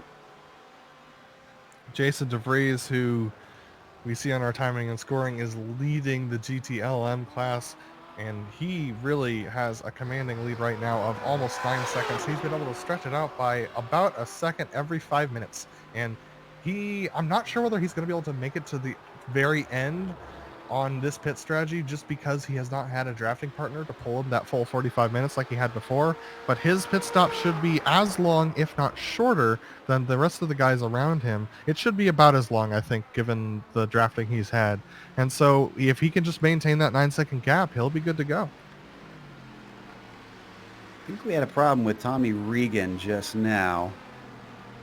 Yeah, it looks like, I don't know if we necessarily need the replay, but the number 95 went a little wide at turn 9. He spun it off. I think he made slight contact with the wall. So he's still going. At the same time, I also do note that the 35 of Eric Antilli is taking his final stop, and he is actually heading back out. Should return in what looks like about 6th position.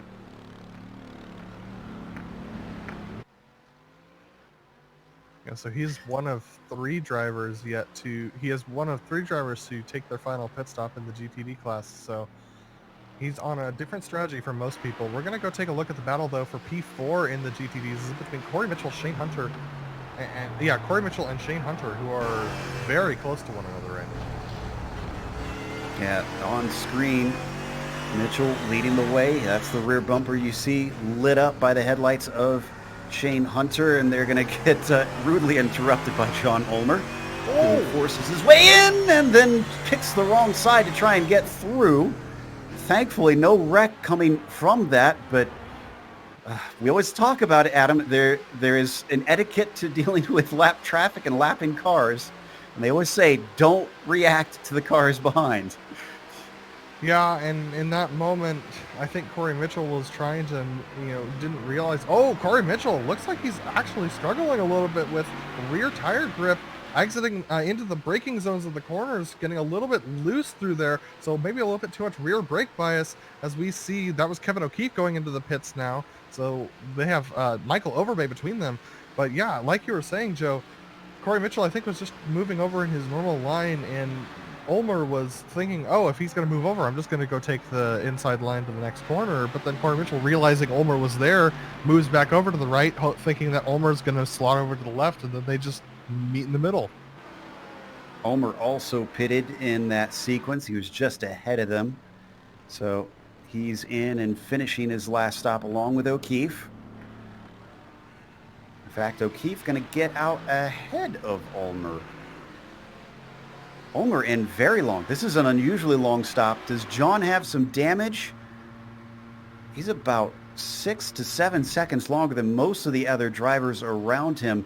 There had to have been some sort of repairs that needed to be done on the 902, because he comes back out in 8th position.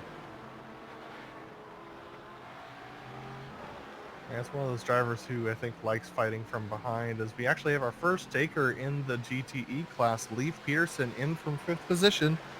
Gives away that 5th position and takes his first pit stop. We're at 21 minutes to go, so this is quite early, Joe. And this is going to give one more spot to Scott McGarvey, who's already taken his second stop.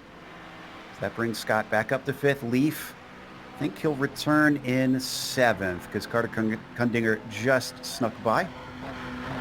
I always love that paint scheme on that bright blue and red Porsche with that metallic finish to it, that chrome finish that they have. It reminds me of the old, I think it was the Nissan GTP paint scheme back when they ran that in the what was at the time It wasn't the American Le Mans series yet. It was called something different, but yeah, they used to run it back in the day. So as he gets back out on track amidst all the traffic, Olivier Turcotte is in and out. So the BMW, the number 52, coming back into the fray. Robert Tinsey coming in, taking his second pit stop. Or is this actually his third? I'm trying to double check on my stats here.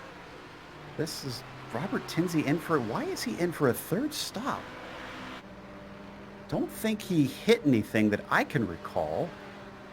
So bizarre developments for the number 81. We'll have to look into this to try and see if we can figure out why he has come in for a strategy that is certainly not a winning strategy. As he returns back to the track down in 10th position, losing a lot of time there.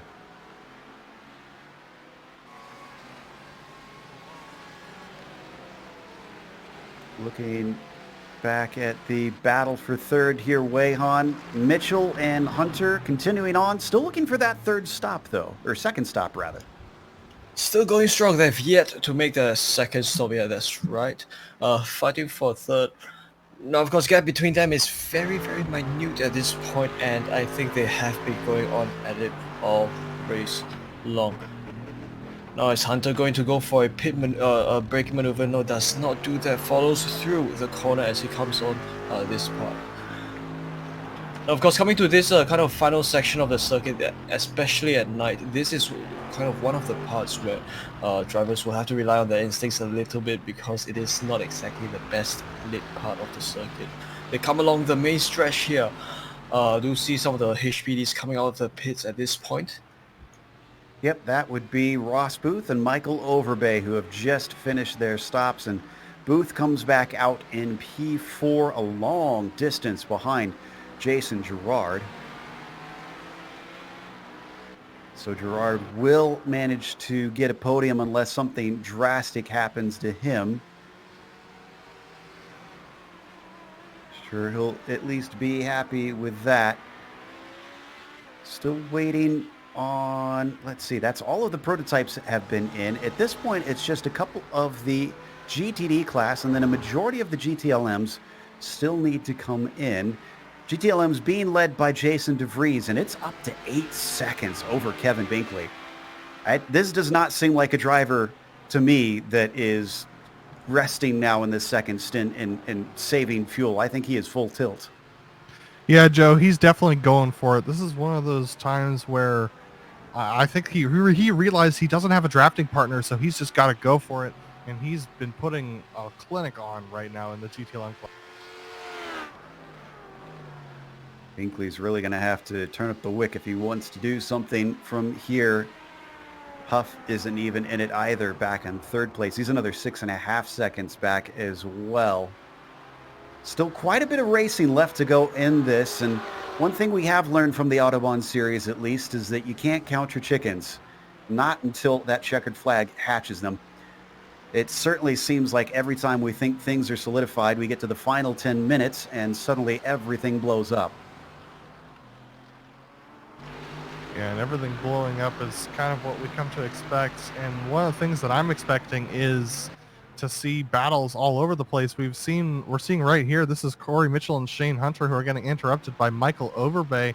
Michael is going to be able to get by, but that was Corey Mitchell. Yeah, Michael be able to get by Corey Mitchell. Corey Mitchell getting slowed up a little bit. So was Shane Hunter. So they both came out about even. But one of the things I'm also watching is the battle for first in the prototypes between Olivier and Pelchat. Pelchat has been closing over the last couple of laps and has it under 1.5 seconds, where it was 3 seconds when they came out of the pits. And it sounds like there's been some problems for Leif Peterson. Weyhan, what's going on? Oh, may have lost Weyhan here. Yeah, Leif went around, I think, at one of the corners as he came upon mid-corner. Yeah, I think that what happened was he had lost traction there, and I think that hasn't exactly done anything to his position other than losing one or two places to Kanchit. Ooh, wow. Oh, great heads up to keep from pulling in front of the car that was coming up on him. There goes Cancian on by as well. He's going to get a good view of things. With Cancian trying to figure his way by, he sees the smoke, and then, yeah, so just able to sneak by. I mean, it's just one of those things where he might not have even seen Leif Peterson coming around the corner, and that's one of those scariest moments as a driver, is to see in your relative, you're driving past somebody and you don't know where they are. Yeah. Also, I can report that Rosenbaum is in the pits. So, second place, as we take a look at the battle between Christopher Sherburne and Sheldon Voloshin here. This is for 9th position in those GTDs. Interesting to note that Rosenbaum only went from 2nd to 4th in his pit stop. That is how spread apart the top of the field is for that slowest class. Yeah, and that means that battle we were watching previously between Corey Mitchell and Shane Hunter is now effectively the battle for 2nd place, and it's actually going to be side by side here, with Shane Hunter getting a really good run out of the corner as Corey Mitchell lost a little bit of traction. So they're side by side with Luke Carbonneau coming in behind them. This might separate this battle if they're not careful.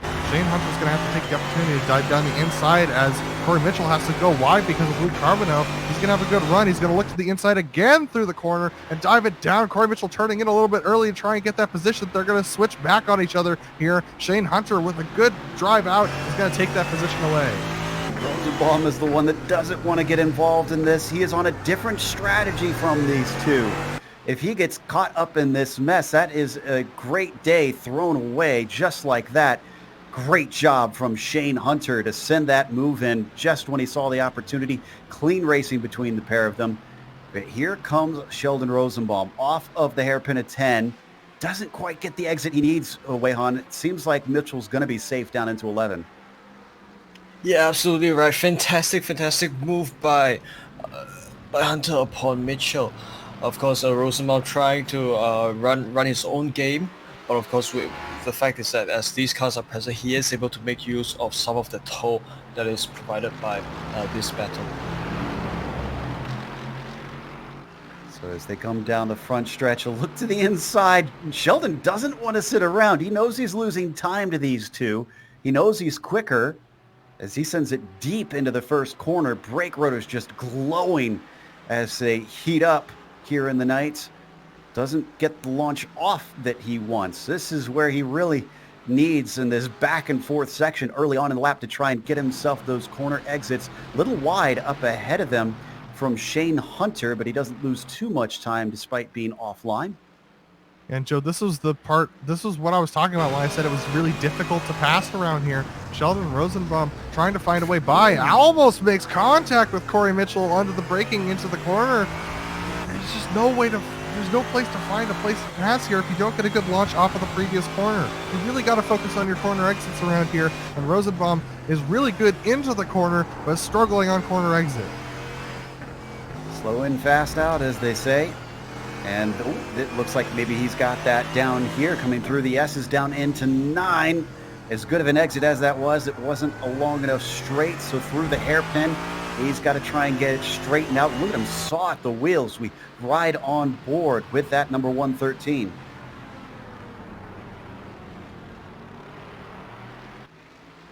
Keeping half an eye on this and half an eye on the prototype leaders who've closed in significantly since the last pit stops.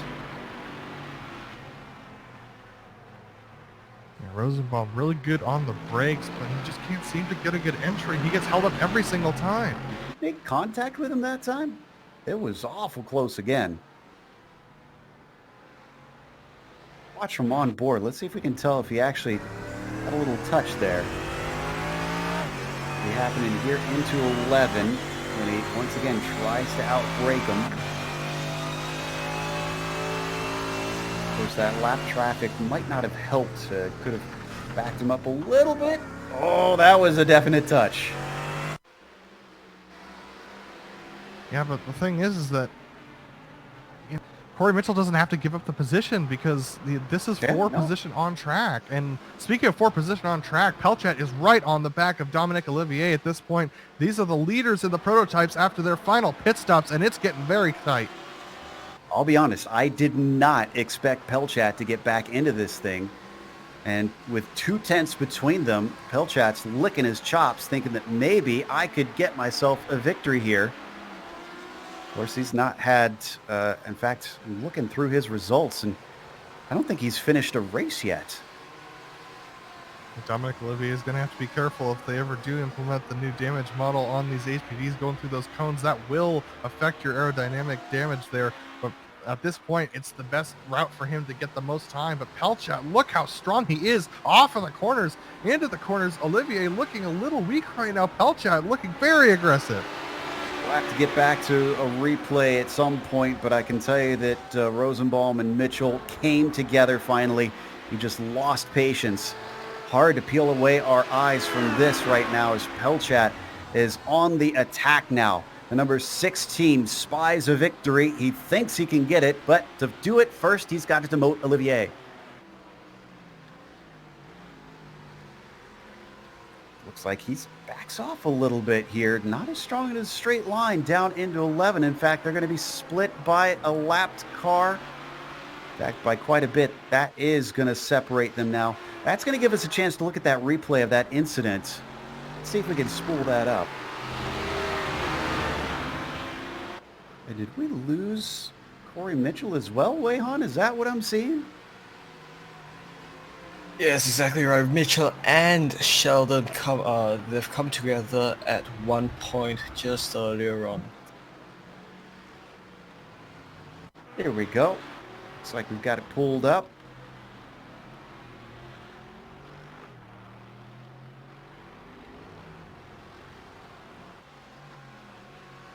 Looks like we aren't able to get this one up. So Rosenbaum losing some time, but will that lose him a position?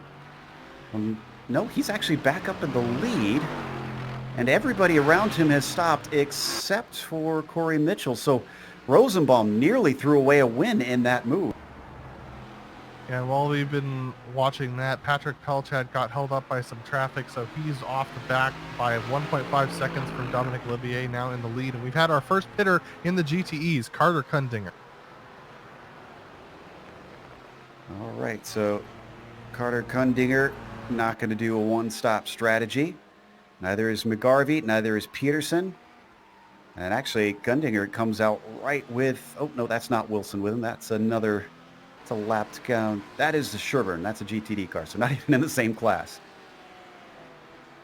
Yeah, one battle that's still going on track in the GTEs is between Ryan Huff and Daniel Grauty, who are actually nose to tail right now. Daniel Grauty has gained a lot of time on Ryan Huff recently.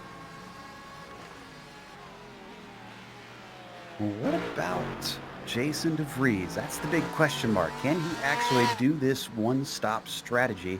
Is anybody else close enough as well in all of this? You only have 7 minutes to go. We saw other drivers, what was it, about 42 minutes into the first stint. So we should see them come in next lap, I would say, for most of them, if that was to the extent of their fuel tanks. And the real question I have is Jason DeVries too far gone to make it to the end of the race on this tank? Or he's got 12 seconds over Kevin Binkley. It's possible he could back it off at this point and maybe make it to the end on fuel here. Honestly, I was thinking about that earlier. If he wanted to, he could just lift and coast in a lot of the corners and save a lot of pace. In fact, let's watch and listen right here. Yeah, look at that. So, well, that's kind of amazing, though. If he's still stretching away, even if he's not pushing, maybe he'd save just that much fuel in the first stint. I mean, he did come in at 42. He did come in at 42.30. So, if he's saving fuel right now, it's very possible he could make it to the end and be completely uncontested getting there. Yeah, this will be a monster gap unless Binkley himself is also trying to do a little lift and coast and just isn't doing it as efficiently as Jason DeVries. Down to 5 minutes left now on the clock. Gralty's starting to catch up to Huff, by the way. This is for third place, but both of them still need to take their stops. So depending on if one of them, well, and here we go. And they're coming in together even. So I was just about to bring up the prospect of them potentially having different pit stop times. Let's see who's quicker. Gralty lost a lot of time coming into the pits there. It looked like his car might have stalled on him as he Binkley's came in. in. So Sorry to interrupt, but we were wondering if Binkley could maybe try and save to the end. The answer is no. Ryan Huff takes 4.8 seconds of fuel. Daniel Gralty 6.5. So that's a 1.4 gain for Ryan Huff in the pit. Absolutely. Huff doing a great job there with his fuel strategy, and that could net him a 4th place, it looks like. And in all of this, something we haven't mentioned, Scott McGarvey, who took his stop a long time ago, he is out in 2nd and way gone from Kevin Binkley. Yeah, so now it's up to Jason DeVries to make it to he has to make it to the end on fuel, Joe. It would be around 25 seconds in the pits. So if Scott McGarvey can push and close that gap to Jason DeVries, he might be able to get him if Jason has to pit. That makes me wonder, though, is it possible to go slow enough to save enough fuel to make it that extra lap and not give up the lead? 28 seconds is a lot of time. It's definitely possible he could really lift and coast the heck out of this at this stage of the game. I mean, he's got 28 seconds. This could be, wow. I'm going to be impressed if Jason pulls this off. My goodness. Jason DeVries pulling the wool over everybody's eyes, potentially in this race to take what'll be a sensational victory. Meanwhile, Ross Booth is off as... Oh, do we have a problem for Mitchell? Oh, no, Mitchell's pitting. Into the pits for his final stop. And you know that incident between him and Rosenbaum? That opened the gap up between the two of them to 7 seconds, and Corey Mitchell taking 5.3 seconds of fuel, literally the quickest of splash and dashes there. Yep, that is the end of the road for him, and now he can finally take it to the checkered flag. Booth, with his off, lost the position to Michael Overbay, and Overbay is now up to 4th. Meanwhile, we're watching Paul Lindsay and Shane Hunter, 2 teammates, with Lindsay managing to get up into the podium once more. 10 seconds up to Tyler Gilmet tells me that that's about where his progress will stop. Yeah, and right behind them we have a battle between Shane Hunter and Eric Antilli, and Eric Antilli just lost a lot of time into the corner and let Corey Mitchell through. So Corey Mitchell on that 5 seconds of fuel, getting past Eric Antilli back into the 5th position. We're going to be 2 laps to go this time by from Dominic Olivier. So with Josh Wolf actually not far behind him, that also tells me 2 more laps left for the 89. He's coming up to pit entry right now. I'm keeping an eye on him to see if he's coming in or if he thinks he can make it. Oh, he's going to keep going. He's committed. And speaking of Dominic Olivier, he's been able to pull the gap to Patrick Pelchat by 2.5 seconds. So Jason DeVries looks like he's going to try and make it all the way. He's got 2 more laps to go. Very interesting here. We're going to take a look at Sheldon Rosenbaum, Wayhan. How's he looking for the win? He's looking all set for the win, in fact. 10 seconds ahead of 2nd place Tyler Gilmet. I'm sorry, my live timing just crashed, but I do reckon that he has made his pit stop, his 2nd stop. He has. Oh, indeed. yeah, great, he has. I wonder if we could look up the laps between Tyler.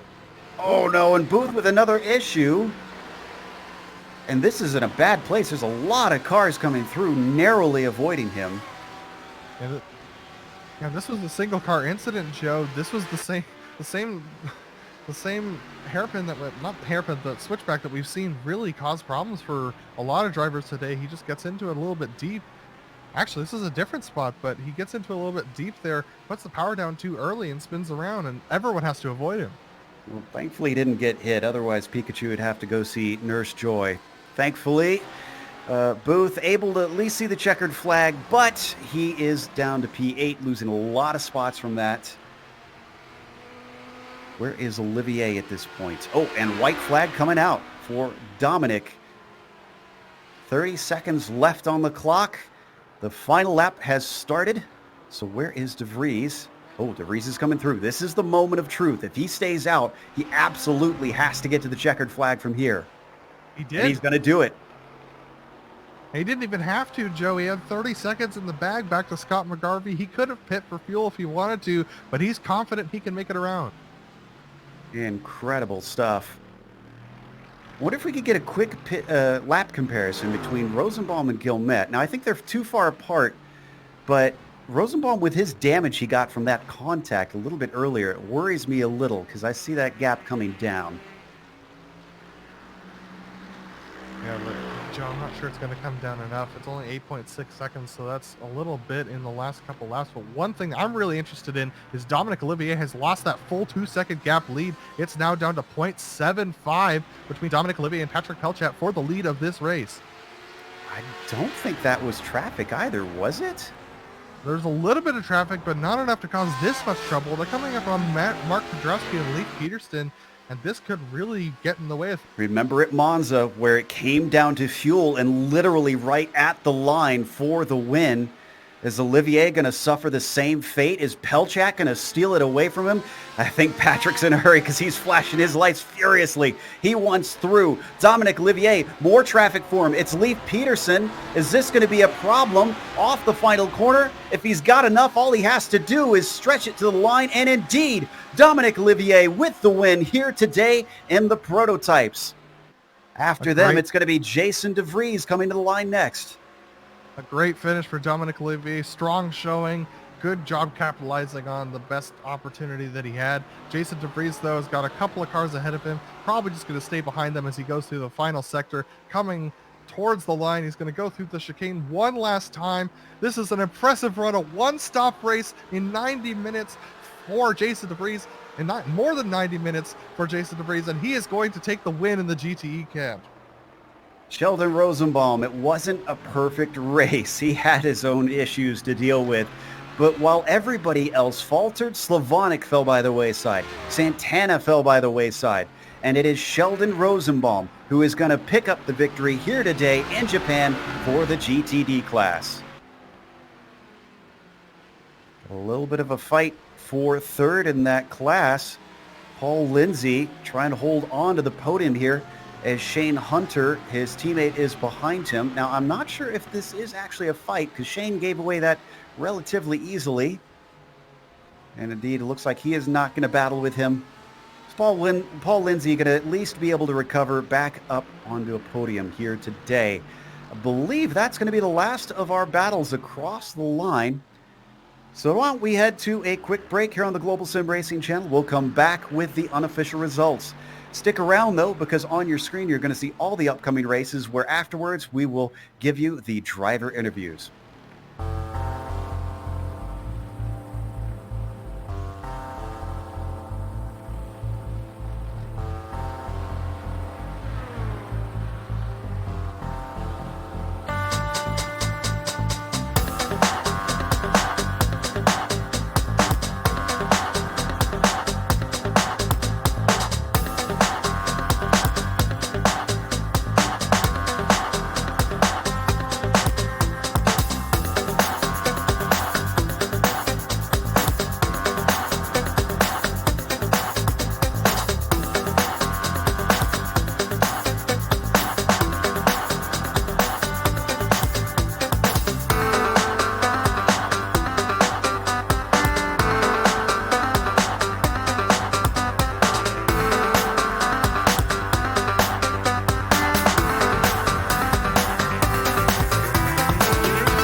Welcome back to Twin Ring Motegi. We just watched round 6 in the Autobahn Sportscar Challenge.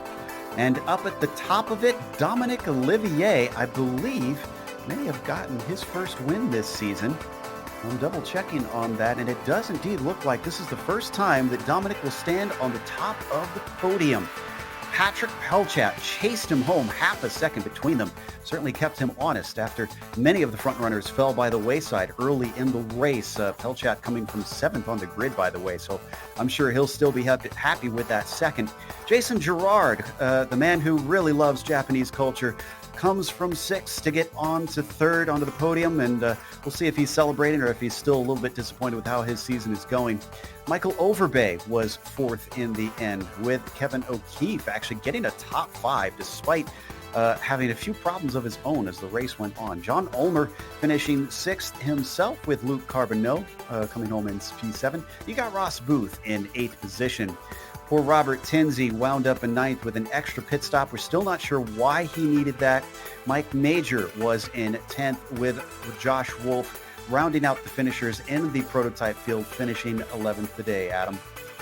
Jason DeVries comes home with the win in the GTE class, making a one-stop work today. Fantastic work from him. Scott McGarvey comes home as our first two-stopper in the 2nd position, ahead of Kevin Binkley. Then you have Daniel Gralty, who comes home in 4th position today, with Ryan Huff in 5th. Leif Peterson, even after a spin, comes home in the 6th spot, with Carter Kundinger also seeing some issues, coming home in 7th.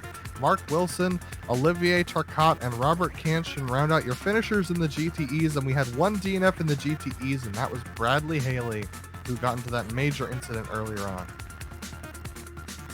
Charlotte Rosenbaum played his cards extremely well towards the latter half of his race. He wins the GTD class, and Tyler Guillemette comes home in 2nd. Paul Lindsay and Shane Hunter, they come home 3rd and 4th in class, with Corey Mitchell and Eric Intilli in 5th and 6th. Mark Kedrowski and Tommy Reagan 7th and 8th. Chris Sherburn and Sheldon Voloshin in 9th and 10th. Gary Muller, Sean Rees, T. McLeish, Kevin Santana, Jared Eaton, Paul Slavonic, and Cody Franklin round up your GTD field. Everyone there, from there on down, you can see was a DNF, but not the case for Dominic Olivier, who took the win here in the prototype class. Dominic, your first victory of the season, if I'm seeing correctly. Congratulations. Thank you. Yeah, this is definitely the first win, tried to put it together and pull it off for the team. So let's talk about what got you into that first place. A little bit of a stroke of luck, but then you worked hard to hold on to it. That incident that happened right in front of you that took out a bunch of the leaders, what was it like from your perspective? Oh my gosh, that was Days of Thunder kind of scenario there. I had no idea which way to go. I didn't realize it was unfolding until I saw Billy, trying to make a maneuver around it, and had to think quick, and I really got lucky on that one. You did, but then Patrick Pelchat was challenging you the whole way. We saw in the last lap, he regained a lot of time and cut it close at the end. Were you tight on fuel, or were you just taking it easy? To be honest, I've been having a tough time with the traffic this round. I'm usually, a lot more aggressive with the traffic, and I don't think the guys are very happy with that. But being that I was in the lead, I was trying to be a little cautious and, not be too aggressive on the overtakes and ruin a good race. Everybody else was being aggressive. Jason was being aggressive, and so was Patrick. And I had a really hard time with the traffic. A lot of bad luck catching cars in certain areas, so it was really tough. But I knew I had the pace on Patrick and everyone else behind me, so wasn't too worried when they caught up. But it was a little infuriating at times. Well, the drivers often joke that Motegi isn't a very well-loved track and seems to be the butt of many punchlines. But now that you've got a victory here, does this make this one of your more favorite places, or are you still not? All right, how do you feel about it, basically? I've always loved Motegi. Haven't spent much time on it, but really, really love the track. I love the flow of it. Really suits my driving style. Had the chance, with what's going on in the world, to do some practice, and the other rounds I really didn't get to practice much.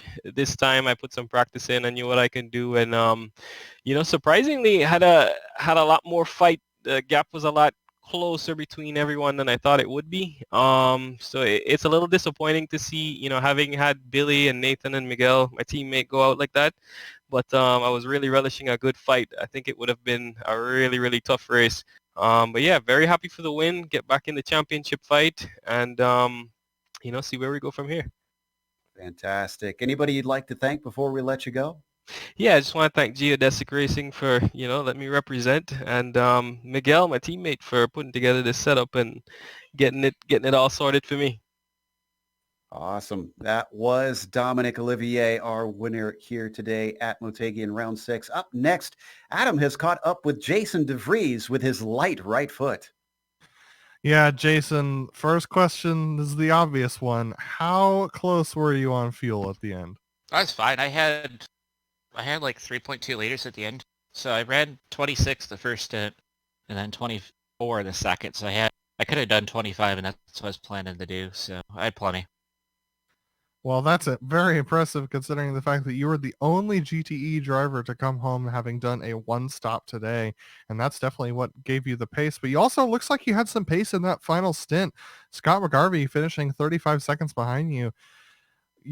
Is this one of your favorite tracks, or is this a little bit of a surprise to you knowing that you had a lot of pace? I love the track. I've been pushing for John and Gerard to get it back on the schedule. We used to run here every single season, and well, we dropped it a few seasons ago, and I really want to get it back because it always puts on the race. And it seems like you guys had a really good battle for the prototype win too. So I'm just really excited to get back here. I love the track. I think it's a better track for the league than Suzuka. Gerard's going to kill me for saying that, but I really like running here. Well, Jason, looking towards next round, we have Mount Panorama. That is a very different track to this one, very different track to most circuits. What are your thoughts going into that round? Well, I do either one of two things. I finish or I die. So there's it's one or the other. Well, Jason, fantastic race today. Great job with the strategy. Pulled it off. Congrats on the win. We look forward to seeing you next round. Thanks, Dad. Appreciate it. Catch you guys later. That was Jason DeVries, our winner in the GTE class. And Sheldon Rosenbaum looks like he is caught up with Wei-Han Chan. Awesome, Sheldon. First of all, congratulations with your win in the GTD class. And I think we can all agree that you played your cards extremely well towards the latter part of the race in order to secure this position. Now, I do understand that at some point in time you did come into contact or come together with Corey Mitchell, or as well as perhaps certain events that kind of unfolded throughout the race. Can you please talk us through how your race went? Well, it went pretty tough at the beginning. I pushed really hard and wore out the tires in the first stint. So I took a set of tires and just came out and tried to run consistent laps and just hit all my markers. And I was running pretty smooth. I had a couple of computer glitches that cost me time. I just vanished for a few seconds, and then I'd come back on track 2 positions down. That happened twice. And yeah, man, it was awesome. Feels good to win. Given that this Motegi circuit isn't exactly the track that everyone would kind of have on the top of their list in terms of tracks to enjoy racing on, how do you think it played in your favor tonight? As you kind of mixed around with a field, with such a huge field. Well, I practiced quite a bit over the weekend, being locked down. We all are. And I just got really consistent and feeling good at it. And I got a lot of luck. It just all turned out right. And yeah, my apologies to Corey for getting into him. I got behind him, and I just got a little impatient, trying to get in there. Gotcha, man. Look, I really do hope you're still doing well over there. It is an unfortunate time at this point. Now, moving forward to next week, we do go to Mount Panorama, and it is like a completely different world over there. that's not the first place where people will kind of bring their prototypes to race. Now, what are your views as you proceed to the next week, or rather the next round? Man, I'm just going to try to survive. That's a bad track for me. I'm just going to do my best to survive. Yeah, got you, Sheldon. Look, before we let you go, would there be anyone you'd like to give a shout out to? Yeah, thanks to Lionel Duprat for sharing that setup with me. Man, it really hooked up good. That's awesome. Thanks, guys. Have a good night. That was Sheldon Rosenbaum, victor today in the GTD class, and that's going to certainly bump him a little bit higher up in the points. He needed that over both Antilli and Santana, who had poor days today. We're going to close up, though, with a quick thank you to John and John Ulmer, or rather, I should say, who helps organize this league along with a huge team that does fantastic work to get this on the air. And thanks to them for bringing us back for another season of coverage. Thanks goes out to the companies that provide the software and the hardware for our broadcasts. They're listed here on your screen. Additional thanks go to June Lalonde, who provides our wonderful music. See the screen prior to get a hold of more of her great work. Thanks to the team today, Adam, Wehan, Sean, and Dougie. If you'd like to find out more about GSRC, including upcoming races, you can find it at globalsimracingchannel.com. We're also on social media. Our Twitter is @GSR Channel, Facebook is Global Sim Racing Channel, and Instagram is GSRC_Graham. If you'd like to support us, we've got a merchandise store at gsrc.storeenvy.com. The link is in the description below. And make sure while you're down there to click the big red button that says subscribe so that you don't miss a moment here on the GSRC. The next race, as we mentioned, in 2 weeks' time, we're heading over to Australia now. So staying over here on the Eastern Hemisphere, that'll be Monday, April 6th at 9:15 p.m. Eastern. We have upcoming races for other series listed on the screen, so check those out and mark them down on your calendar. But until next time, race clean, race hard, and we'll see you on the track.